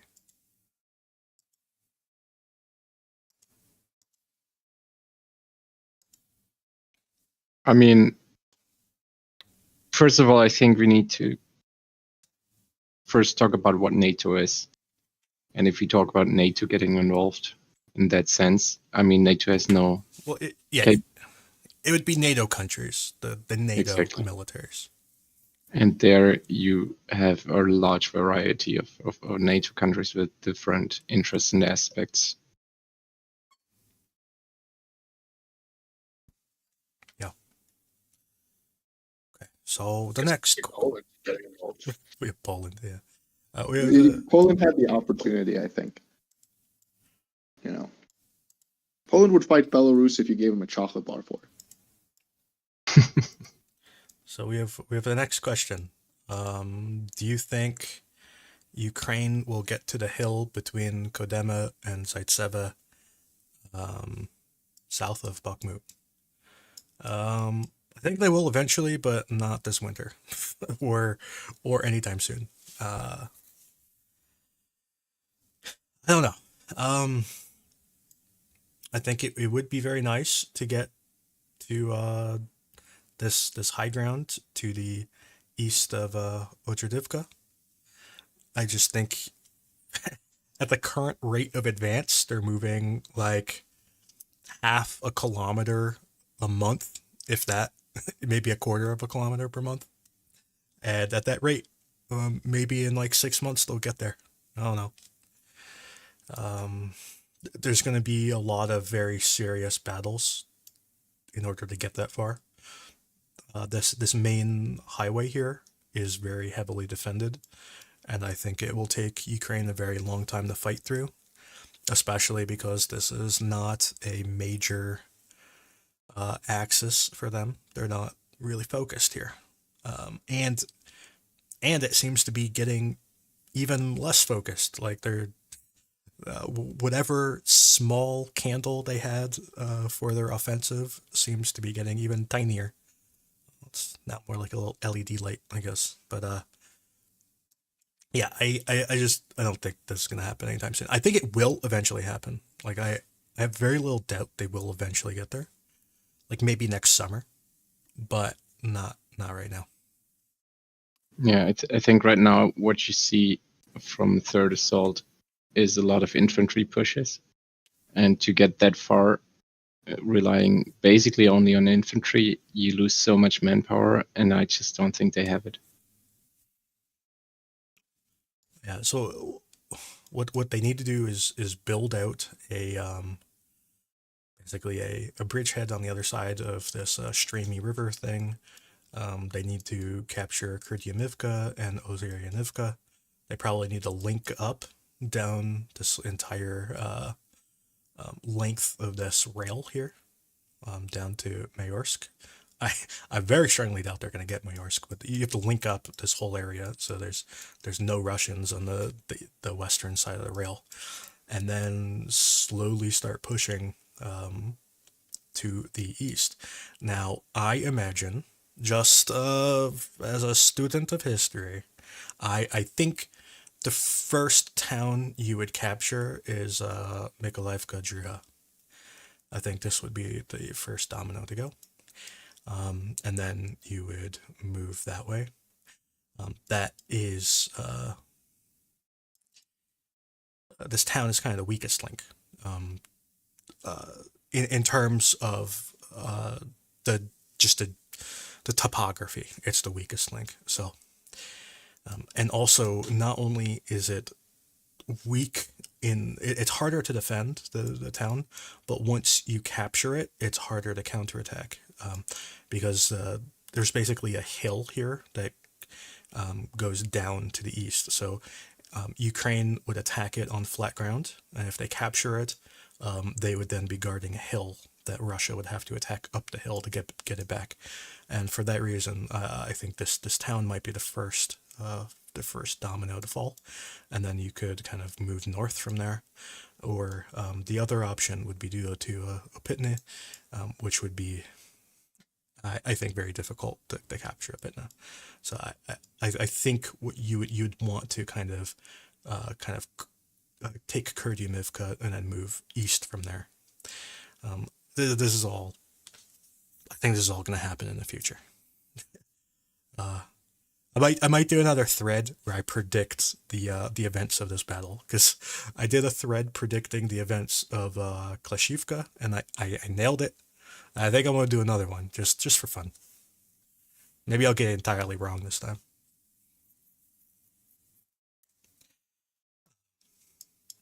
But anyways, so the next question is does Ukraine have the reserves for a winter or spring offensive if the US aid stops? No. No. Even with the US aid, the question is, is valid. Ukraine we don't have offensive anymore. There is no offensive action. Like, it's like localized, just, tactical counterattacks that are happening. There is no major counteroffensive. So it's not happening. And like, without aid, obviously it's not gonna get better. Yeah. I the only place where I could see Ukraine doing any sort of major offensive action would be around Avdiivka, where they are really forced to counterattack to defend the city.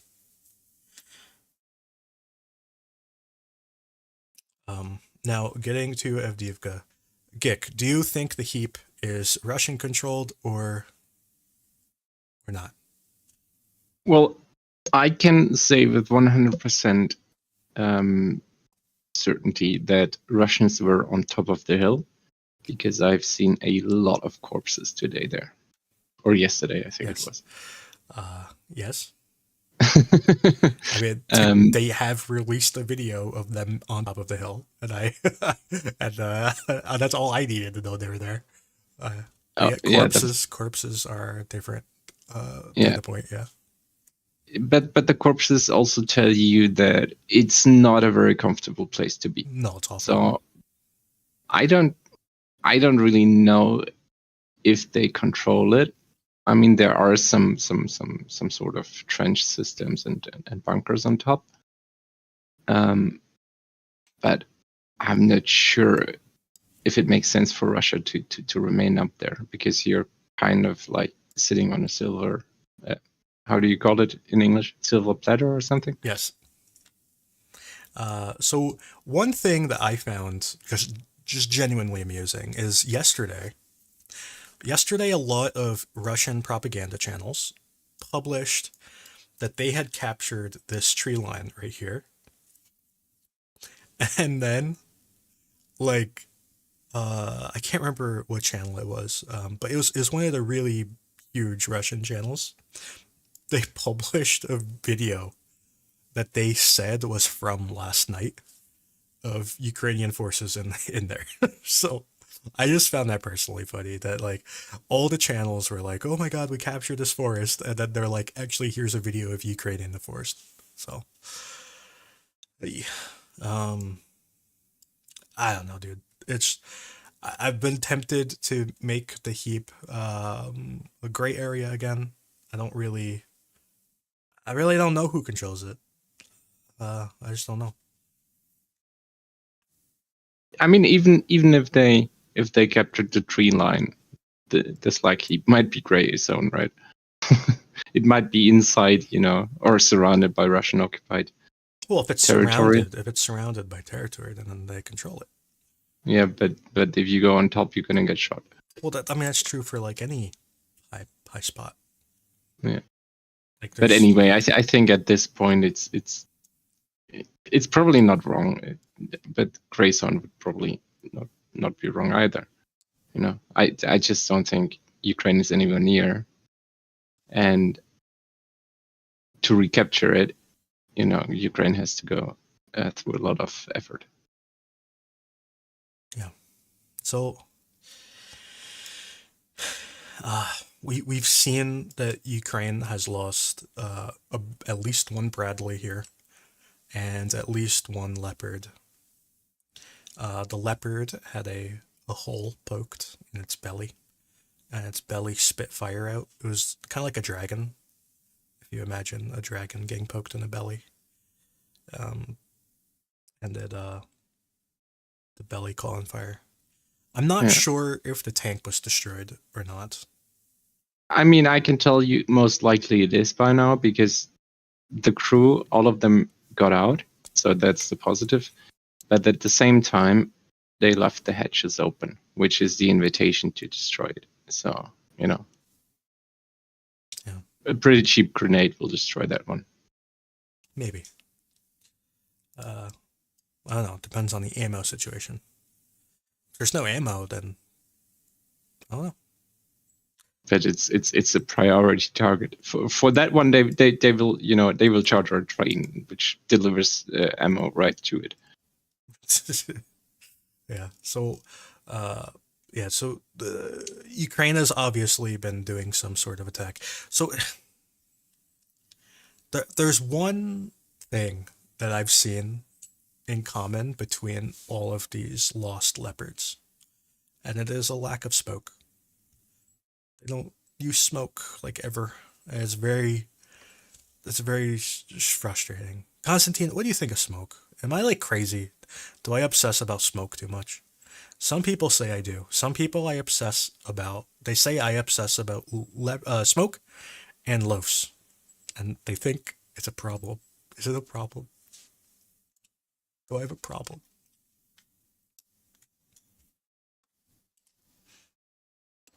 Take silence as a yes. Konstantin isn't unmuting himself, but yeah, I'm not. I did not listen. I was distracted. So you gotta repeat it. You're good. You're good. All of these leopards that have been lost recently, I've noticed that none of them they're not using any smoke to cover their movements, and they're moving across these wide open areas with no support and no smoke. And I'm just curious, what do you think of that? Do you have opinions on smoke? Yep, I do love the smoke. I don't smoke myself, but I do love the smoke. So my question is, what is the water? When you track the losses, you usually have a special column that indicates what is the reason for the loss. What is the reason for the loss of those leopards? It's been, I think one of them was an ATGM, and this one I honestly don't know what caused it, and pretty much all the rest were FPV drones. So how much do you think the smoke would help against the FPV drone? Against the drone, probably not very much. Against the ATGMs, yes. Yeah, so the problem with the smoke is that it's very limited in its use. If you could just drive around and hit smoke all the time and you'll be driving around in the smoke, I would say, yeah, it's like, why are they so stupid and not doing it? But the issue with the smokes is that you only have, so much of it. And for example, your tank needs to traverse 100, like let's say 3 kilometers. The smoke screen can provide you like a smoke screen for one I don't know, 1,000th of that, like I don't know, Well, 50 to 40 meters. I'm not saying it's useless, but if you know that you've been targeted by ATGM in this area, definitely use the smoke. But to use the smoke, it's not also that easy. It's like there is no button, place the smoke screen between me and the ATGM. So using it is a bit more complex. And also you must understand that the smoke screens, they don't work like, it's not like you press it and it's going to be there until the moment you don't need it anymore. So like it's quite complex to use, and considering the drones, number of drones, considering the number of ATGMs, considering the number of FPV drones that are attacking, it just makes them so much complex to use them effectively. That's I have Yeah, go. seen both Ukraine and Russia use smoke very effectively. The best smoke use that I've seen from Ukraine was the K2 battalion. And what they did is they used artillery to lay smoke far in front of where the tank was going, like very far in front, like multiple kilometers in front, to block the line of sight of tanks, of the enemy tanks. So the Ukrainian tank ran up, shot a bunch of HE into a forest, and then turned around and ran away. And the artillery was shooting smoke off in the distance to block that line of sight from the enemy tank.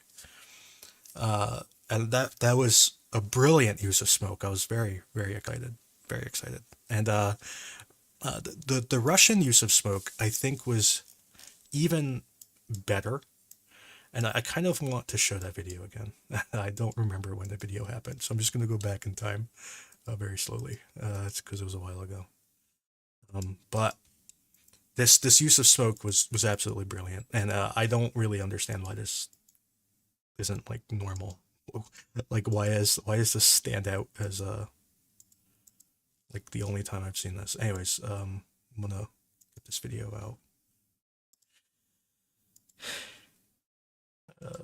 Okay, so these vehicles, they move up, just doing normal vehicle things, right? This video is very long. It's like 20 minutes, but I'm only going to show like a few minutes of it. So they're moving up, they're engaging. You can see that they're already had some smoke up, I believe. I believe that was a smoke that has dissipated. And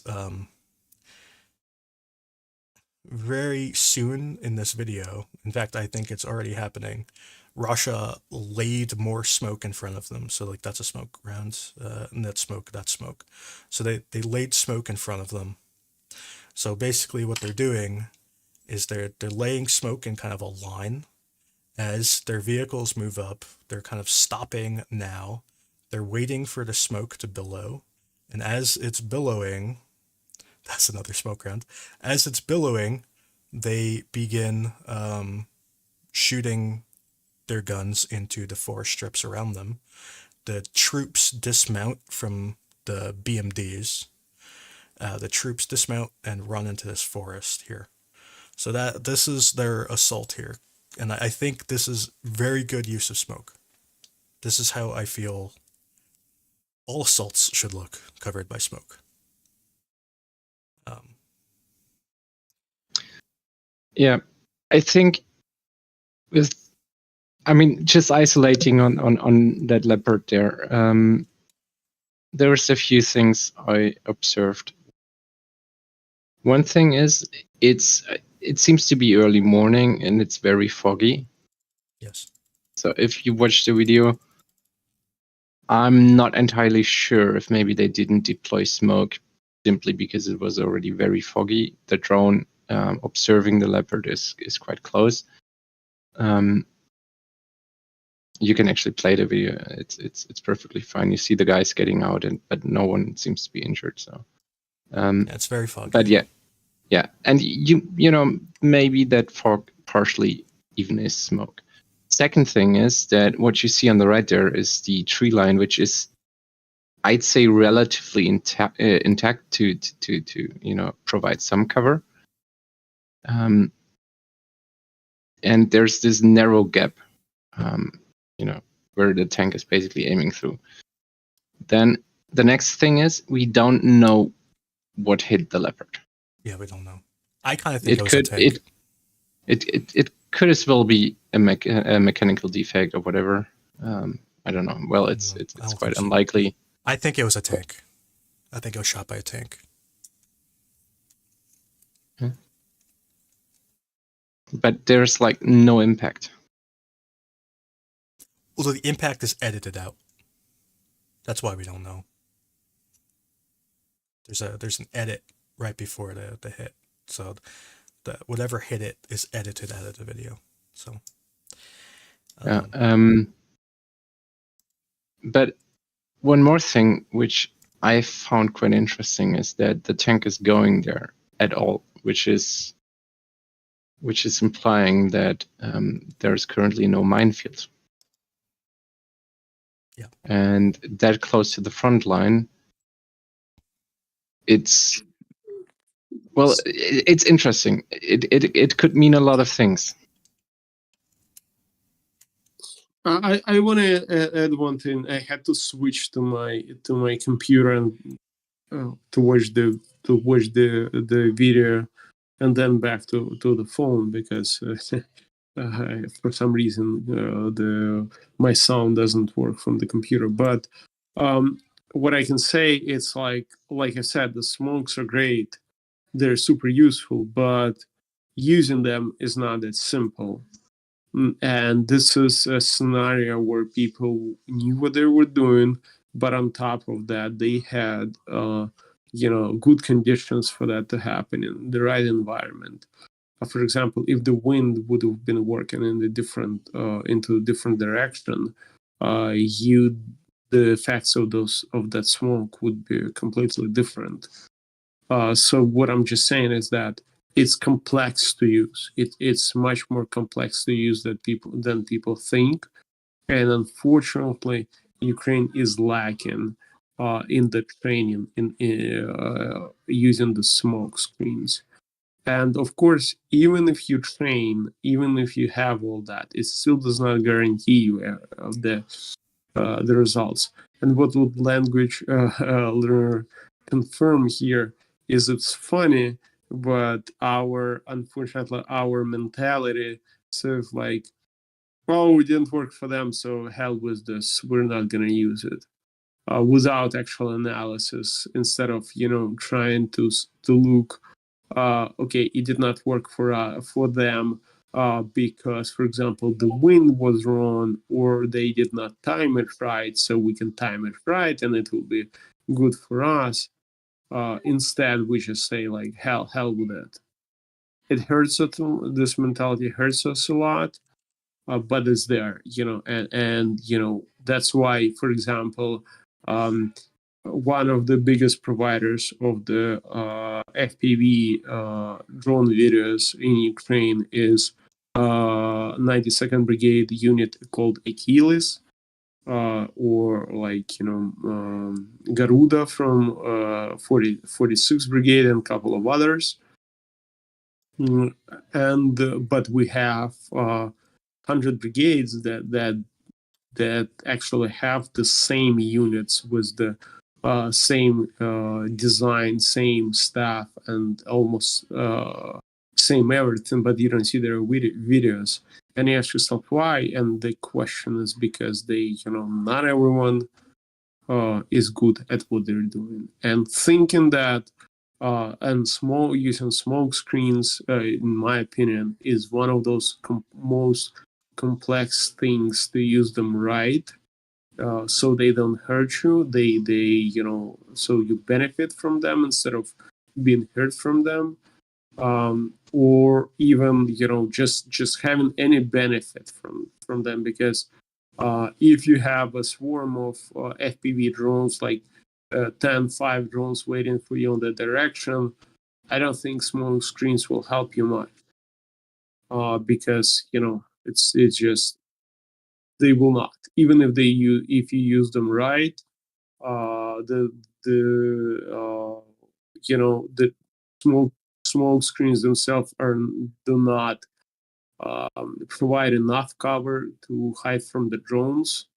They provide really good cover from the ground forces, but not from the drones, not from the artillery. So that's where it comes. You did everything right, but you still fail. But your attack still failed because they did everything right as well. It's like playing a multiplayer game. You played a lot of time against the computer and you were good, but then you just joined multiplayer and everyone is fucking you up. And same with, and it's not because you're doing something, just because you don't have enough experience for that. So what I'm saying is just it's complex. It's for big boys. It's for those people who really know what they're doing, and people who don't, they get discouraged and go into the mode like language learner said. Okay, nothing's gonna help us. We're just gonna sit there, be pounded with our children, and slowly die. That's how the morale dies. And I'll be honest with you. My morale is jumping up and high as well. And what I do, I used to fundraise like $150, $150,000 a month on Twitter. Then my morale is hit. I'm trying to sober up. I'm trying to, get my shit together to at least get to $50,000 right now. So blame me, but we're people, and it's the same with other things. Just keep those things in mind. It's not perfect, and the commanders, they have this as well. Constantine, do you want to see something funny? Yeah, go ahead. Here we go. This is Ukraine's new leopard. Do you like it? What is it? I don't understand. It's a leopard decoy. Oh, I heard HIMARS. Remember, I heard the proper decoys of the HIMARS. Yeah. It never went public, thank God. But yeah, but this looks pretty nice. Yeah, it's pretty cool. Yeah. Doesn't this seem like too small? It feels like Yeah. it's like a 3/4 mock-up. Yeah. And it's 3/4 is good enough for me. Yeah, for a drone it's probably fun, but it just seems weird like seeing that guy next to it. He looks like you could pick it up and throw it. Anyways, do you want to say anything about your decoy gig? Oh no, absolutely not. It's just that it needs to be deployed soon because not too many 2A6 were delivered, Yeah. and I think we've seen 5 or 6 now destroyed. Yeah. So this video here, I think, is one of the most interesting videos that I've seen in a while. So I want to show this video. This video is very bad quality, but the reason it's bad quality is because it's like at night. And it's an FPV drone, and you're about to see what they're targeting. This is probably going to be the only look you're going to get because the rest is just fuzzy blackness. But let's see if you can guess what the target is. What do you think it is? It's lighting up the sky. Look how bright it is. It's a grad. But these nighttime FPV drones are so important. These are an exceptional weapon, in my opinion. This is a huge, huge development. I just want to point out that that is actually geolocated, and Fubi did that. So big ups to Fubi, because like there's barely anything visible in there. Yeah. Yeah, so this video is located to right here. It is right there. Somehow he located it. He's a psycho, apparently. Well, actually, I mean, he shared every frame where something was visible, Which was like and then basically the entire path was reconstructed, and then you ended up in that forest. With I mean, that shape of the forest there, it's quite remarkable, or remarkably visible at the end. Yeah. But it's basically only possible if you reconstruct the path. Yeah, that's a really good geolocation. But yeah, these nighttime FPV drones are just a kind of Russia moves a lot of their equipment at night because it's the only time they feel safe. And if you don't let them feel safe at night, then there's going to be issues. Like Russia's going to have issues. So it's a really big deal. It's a really big deal.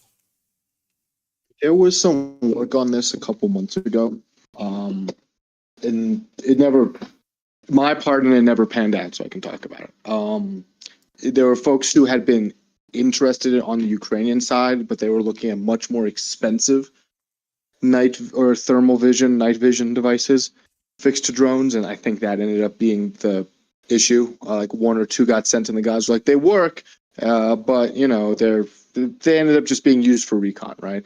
And then like I think one or two got used for FPV, but it was this stuff that was being used then was very expensive. What you actually showed in the chat today about that like very inexpensive one, and then you were talking a little bit about the latency and how that's usually the biggest problem with cheaper night vision or cheaper thermal vision, but that's actually not a problem here with FPV drones. That kind of floored me, frankly, because if you want to see the next quantum leap for FPV drones, having a night capable one would play havoc because everybody moves at night. And so, frankly, who's ever able to do that first is going to have the leg up on their opponent, because right now, all the evacuations, just looking at the medical side, happen at night. Or a majority of them do. I'm not going to say all of them, a lot of them do. And if you could just say, okay, and that's when you're getting your supplies, all these things, and now you took a trench, but you can't get any supplies day or night for the next 3 days, and it's not just a matter of we have artillery aimed at you, but we can, even if you zoom in real quick and drop something off and we miss it, we'll still kill it. That would be a game changer.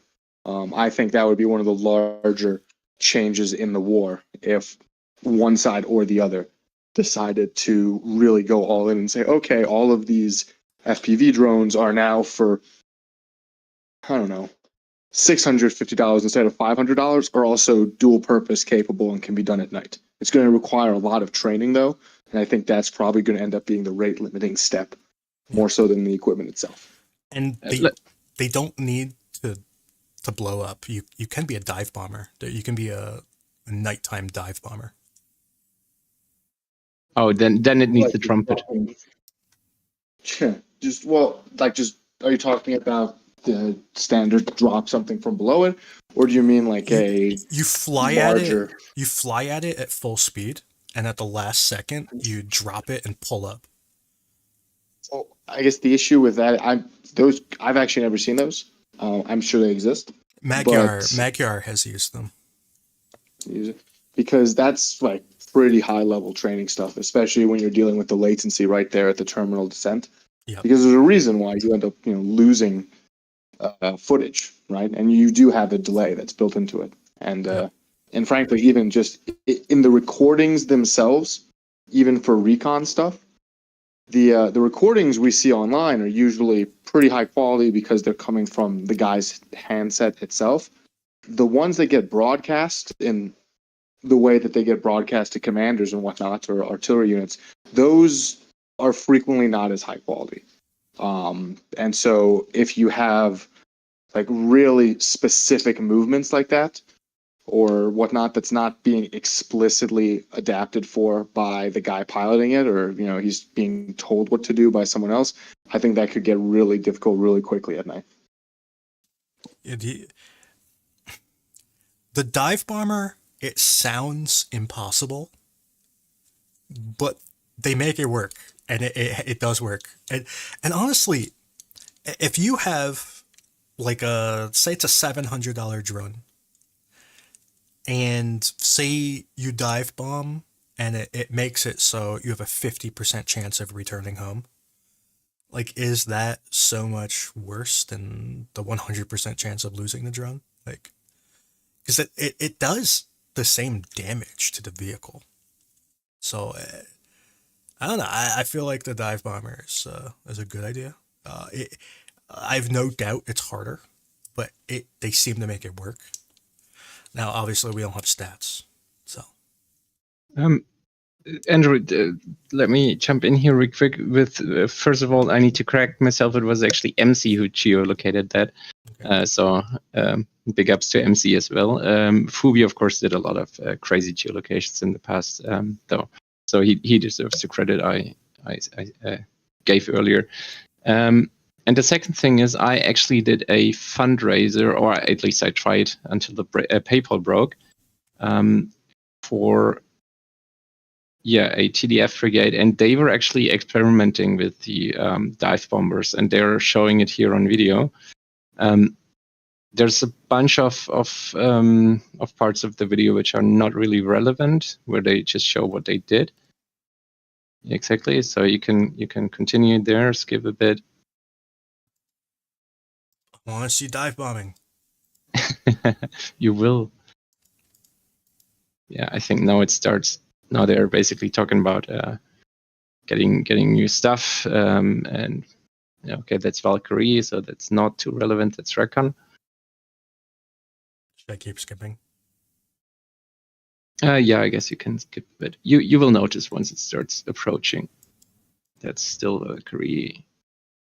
Yeah, I think now he's talking about the new dive bombers.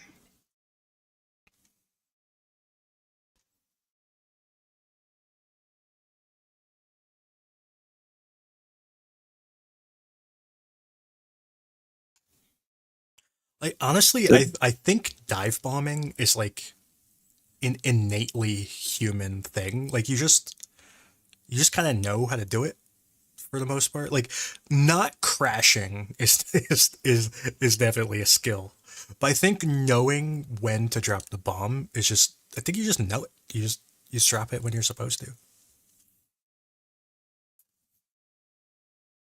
I guess when I saw it, I loved it immediately. It was like, what's the objective benefit of dive bombing versus, say, dropping something on it? Well, like, because let's assume the purpose is you can carry something that weighs more, right? And you can come back home. Versus you fly overhead and you drop it from above and you have better targeting because you don't have to take your eyes off of it. Or blow up your own drone. The dive bombers I'm talking about are literally just normal FPV drones that carry the exact same munition. But instead of crashing and going down with the ship, so to speak, it drops the bomb at the last second and pulls up. Yeah, so I can add some. They're quite popular. They're really good. But the main problem with them is that the reach, because you gotta return. But otherwise they're being used. They're being like it's they're just a bit more complex to use, and you gotta and of course you have your distance cut twice basically, because with the standard FPV it's a kamikaze. You don't care if it comes back. With this one you have to make sure it comes back, so you either have a bigger battery for that, or you have smaller payload, etc. So but they're quite good, and especially for the shorter distance targets there. A lot of people are trying to learn them because you can. It's like Mavic, but Much cheaper. It's not that. It's cheaper, of course, but it's just more precise. With Mavic, you gotta hover on top of that. You gotta there are a lot of things that you gotta do to make it work. But with the dive bomber, you can just fly it in and just release it at the last second. And there is of course it involves additional practice, so not many units do this. So it's good, but you gotta learn it. It's a next generation of it's not like it's next. They've been available for probably 3-4 months now. They've been popular, but the issue is that the training, the distance, and the training is the key here. I think the 80-second uses them.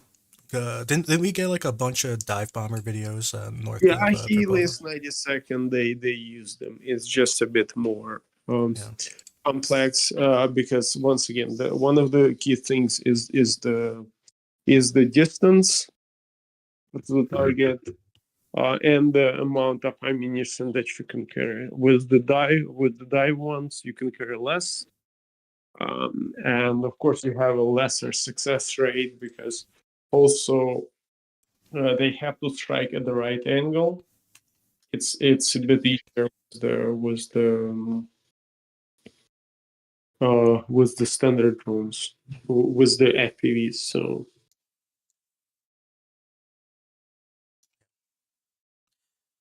anyways, the dive bomber could be a way to make night vision more sustainable. So you're not constantly I losing think it. that they're like it's probably a future because you can actually invest into the drone because with the standard FPV, your key feature is that it's cheap as dirt. Like it's $500 drone, which no one cares about, but it's still $500, right? With the one that can drop ammunition and be reused. Now we're talking, okay, let's put more expensive equipment. Let's put the better transmitter that actually, costs, for example, $1,000, and we can reuse it 5 times. Or it can transmit, I don't know, through the satellite or something. Or it can, just have a stronger signal. We can buy a more expensive battery that is lighter. We can, do many, like install night vision camera, like you're saying on it, because it's gonna come back. So I think that's the future, but it has to be developed, not just I would imagine that if United States had an idea to develop night vision FPV, it would take them 3-4 years, just to get it adopted. So that's why you don't see them in the big masses yet. Well, just to say, because there's a question about this in the comment section as well, but the United States has developed their own drones. And from what I understand, those drones are very good. But the issue is that the United States has no munitions for the drone. And developing the munition is non-trivial because it has to go through the entire designing process for munitions, which is extraordinarily bureaucratic and time-consuming, and nobody wants to deal with it. So it's just, but developing the drone, the United States has done. It's just that there's no munitions. So it's kind of funny. What do you think about it? I mean, don't we have? I thought that there was one. It might be an Israeli drone, which basically takes the Ukrainian and the Russian form of just shoving a 40mm grenade on the front. I mean, I think the future will likely be, okay, we have this large quantity of typical anti-tank, anti-personnel weaponry. How can we implement that into the drone itself? From what I understand, I've only heard this secondhand. Okay, but been having this like intermediary conversation. Okay, so we've been having this long conversation between two people. Like I've never met the other person, but I know the intermediary. So we've had this basically the problem is the United States doesn't have fuses that are logically compatible with the way drones are used, and they need to develop that. Our fuses are just not designed to operate this way. I mean, you could just drop like grenades, but that's not really what we're talking about. We're talking about like a Yeah, like a 40 meter, munition, you know? 40 millimeter grenade is not enough for this. Like, we strap something equivalent to an RPG round, which is like 10 times, not 10 times, but 4 times more, carries more explosive than the a 40 millimeter round. So it's different. And well, fuses can be developed. Everything can be Yeah, developed. it can be. It's not even Well, difficult. yeah. It's just What I'm saying bureaucratic. that if people are saying, "Oh, why don't you use it?" Some people even send me the blueprints how to do it. I'm like, dude, yeah, I'm gonna. You pick the wrong person to send the blueprints to. But the problem, yeah, we have people working on it. We even had an entire conference for the FPV munitions, the dropped ones, the kamikaze ones, the dive bombers. And we have entire industry being developed on this in Ukraine, but it's just not happening that fast.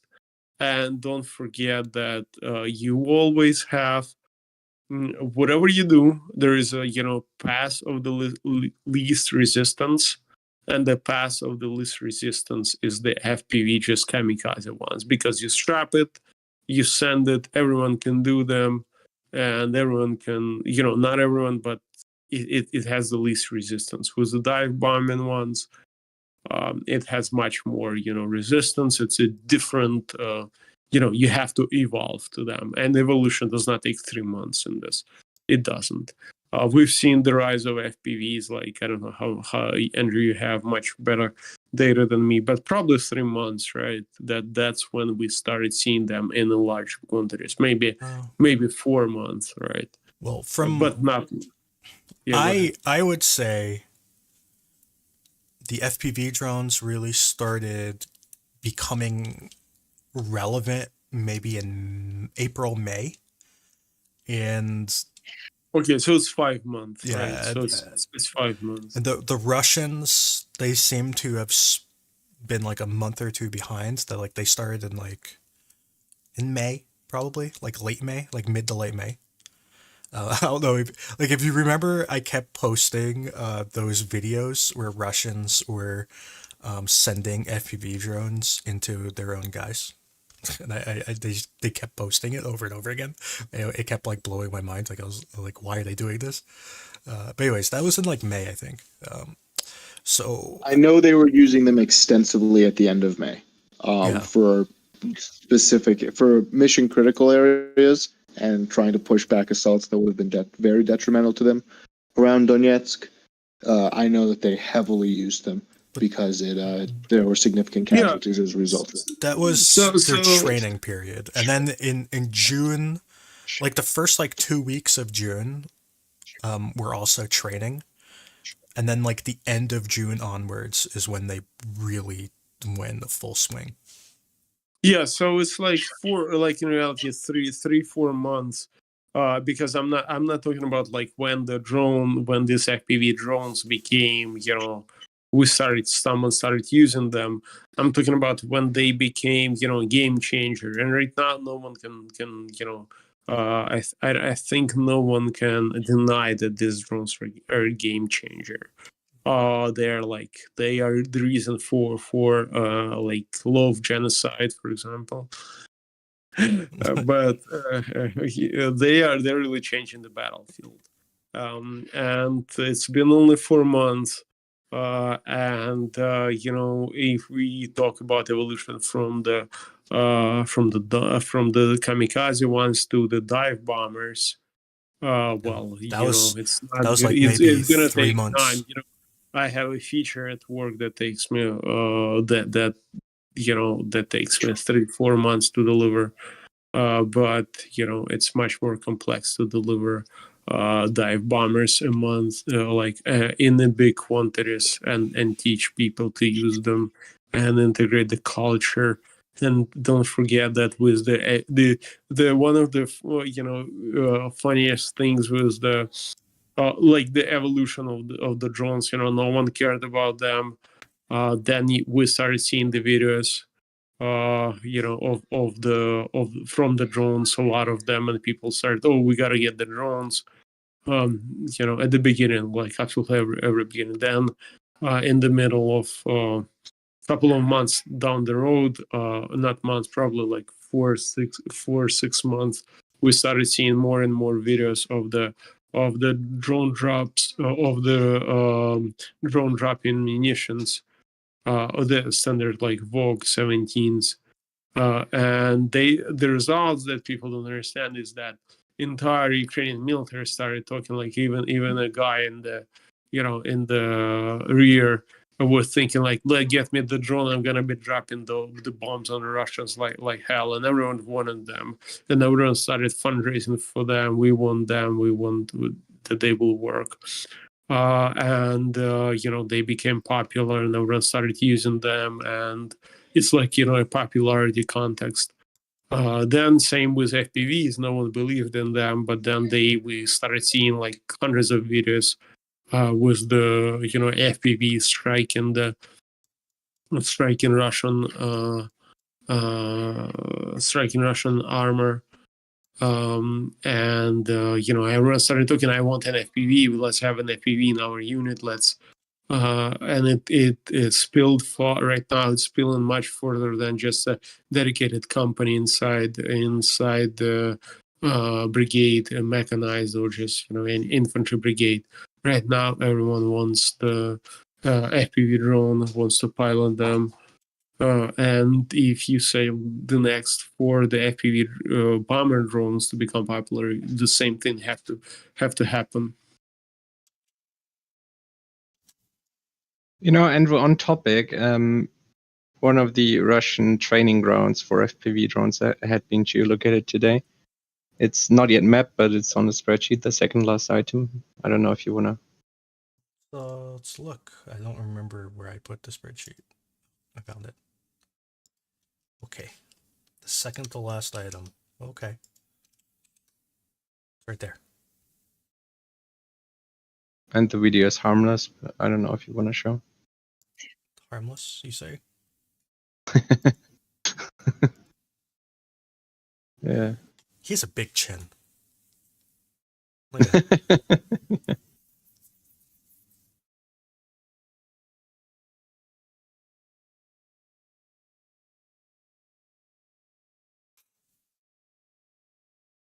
It's a nice controller going too. Yeah. I'm surprised they're allowed to have pink controllers. Sounds like too much liberty. Yeah.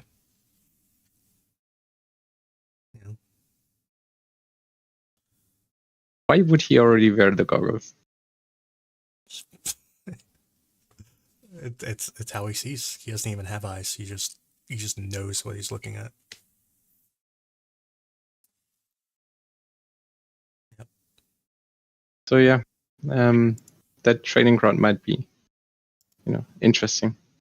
Yeah, it's not too far back, is it? No, it's in range. Yeah, I just wanted to point out some people in chat correctly identified that this pumpkin is large. This Wiesel is to scale to the pumpkin.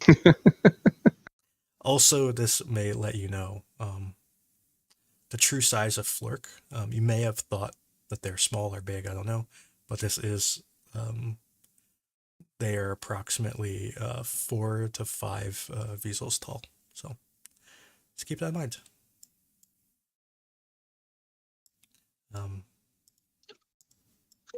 Yeah, are there any other news items you'd like to talk about? There is this area here that some people are saying is Ukrainian controlled, but I just don't fully believe it. Yeah, I think that video of the BMP, it confused me today. I mean, you can't show it because there's someone getting launched into space on top of the BMP. Yeah. But it's coming from the south there. And right, like from that gap between the tree line right next to the main trench system, Yeah. which is firmly in Ukrainian control. Yeah. Question mark. But it might have been like, it might not be controlled in the sense that it's permanently manned, because it might just be not feasible since it's, you know, quite open. Yeah, and And all the cover's gone and everything. It's all destroyed. yeah, but that BMP, it was coming from the south and was going diagonally across the field there, which is confusing. Yeah, and this And- area has been shelled, pretty consistently, Mhm. with basically every type of shelling that you could think of. Yeah. It just strikes me as a gray area. It's just like, I don't know. People are saying that that's Ukrainian controlled. Like, maybe it is. I don't know. I think this is definitely Ukrainian controlled. Beyond that, there's really not too many map changes. It's the main focus is Avdiivka. Obviously, the southern approach, I'm not worried about at the moment. Not really too worried. This quarry that they lost gives Russia no benefit in attacking anything. The quarry it basically can only look south. So when you're in it, you can look south, but everywhere else, you really have no line of sight. And exiting the quarry to go anywhere puts you into line of sight of basically everything. So I'm not I don't think this gives Russia any actual value. It was a capture, but I don't think it means anything. And we talked about the heap. I'm really not sure who controls the heap anymore. Maybe I should make it a gray area. I don't really know. Russia is pushing up to this tree line. I'm not convinced that they control the tree line yet. And the next step is obviously to enter the coke plant. Now, there are a few logical steps that Russia could take. I believe the most logical would be to enter the coke plant. The other thing that they could do, and they could do it simultaneously, is push up this rail line into around this area. And I think if Russia can penetrate kind of roughly here-ish, I'm very worried. That would make me very worried. I would be very unhappy at that point. But getting there is easier said than done. And so that's kind of all I have to say. I think we let's finish with something burning. The fire symbol right there. Oh yeah, this. There's this. It caught fire. From what I understand, and I do want to state for the record that when I saw this fire, I looked at it and I thought to myself, the fire is roughly Makivka shaped. Remember I said that? It was creepy. and we don't have verification yet. At least I don't. But I will tell you something. Firms does see a rather large fire in Makivka. So I don't know. I think I can identify fires just by the shape of the flames, you know. But yeah, this is apparently fuel was destroyed. The Wargonzo stated that it was cluster munitions fired from an Uragan. Uragan? I never know how to say that. But anyways, he says it was cluster munitions fired from that. I don't know. I don't know how he would even know that, to be honest. It's a fuel train though, which is on fire, which is actually quite easily visible on the It's Donetsk channel. I'm surprised that you picked the War Gonzo screen cap. I picked the War Gonzo because it's a better video. Okay. Because it shows more. I think Okay. that's why. And I thought it would be weird to show the screen cap of one video while linking to another one. I just thought it would be weird. So yeah, that's all I have to say. Is there anything else? There was this boat in Sevastopol smoking, but now Exit isn't here to confirm. Also, there was the strike on the shipyard. I think that was, when was it? Yesterday or the day before? I think it wasn't Yeah. on Friday or before I Friday. thought that hit an air defense location. That there had been a couple days ago, we saw a wave, allegedly, a wave of Ukrainian drones that may or may not have met their target. After that, there was a missile attack on a. At the same time as that, there was an unsuccessful drone attack on Sevastopol Harbor that got blown up in the harbor. Then you had a missile attack, and there's allegations that it was an ATACMS strike, but no proof yet. And that allegedly killed an air defense site of some kind. It might have been an S-300, might have been more. Nobody's really sure in Crimea.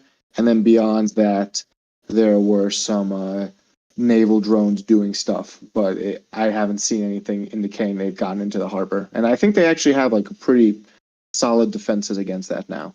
So I wouldn't necessarily expect to be able to just swim right in anymore, unless something else has happened in the last 6 hours that I've missed. Yeah, I think Gick was talking about this Onyx strike on the shipyard, the ship repair plant. Oh, the ship repair location in Odessa, you mean? Yeah. So Yeah, they struck this with 2 Onyx. They both missed, but Onyx has a few features. The first feature is that it's very difficult to shoot down, and the second feature is that it's not very accurate. So those are its 2 features, and it made some craters and damaged the facilities, from what I can tell.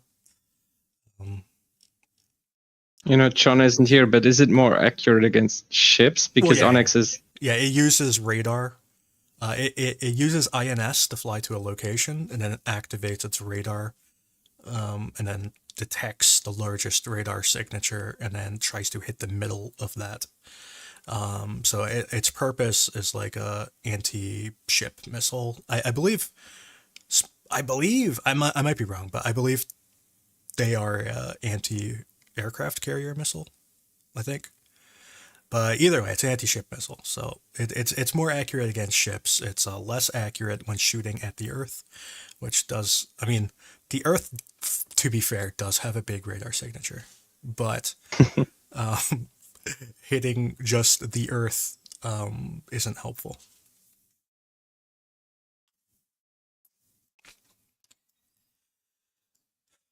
Anyways, that's all I gotta say. So thank you to everyone who listened and found it interesting. I know we went exceptionally long today, and I hope you liked it. You can listen to it like times 1.5 speed, maybe. I don't know. Anyway, I'll be back on Friday. Goodbye, everybody. Goodbye.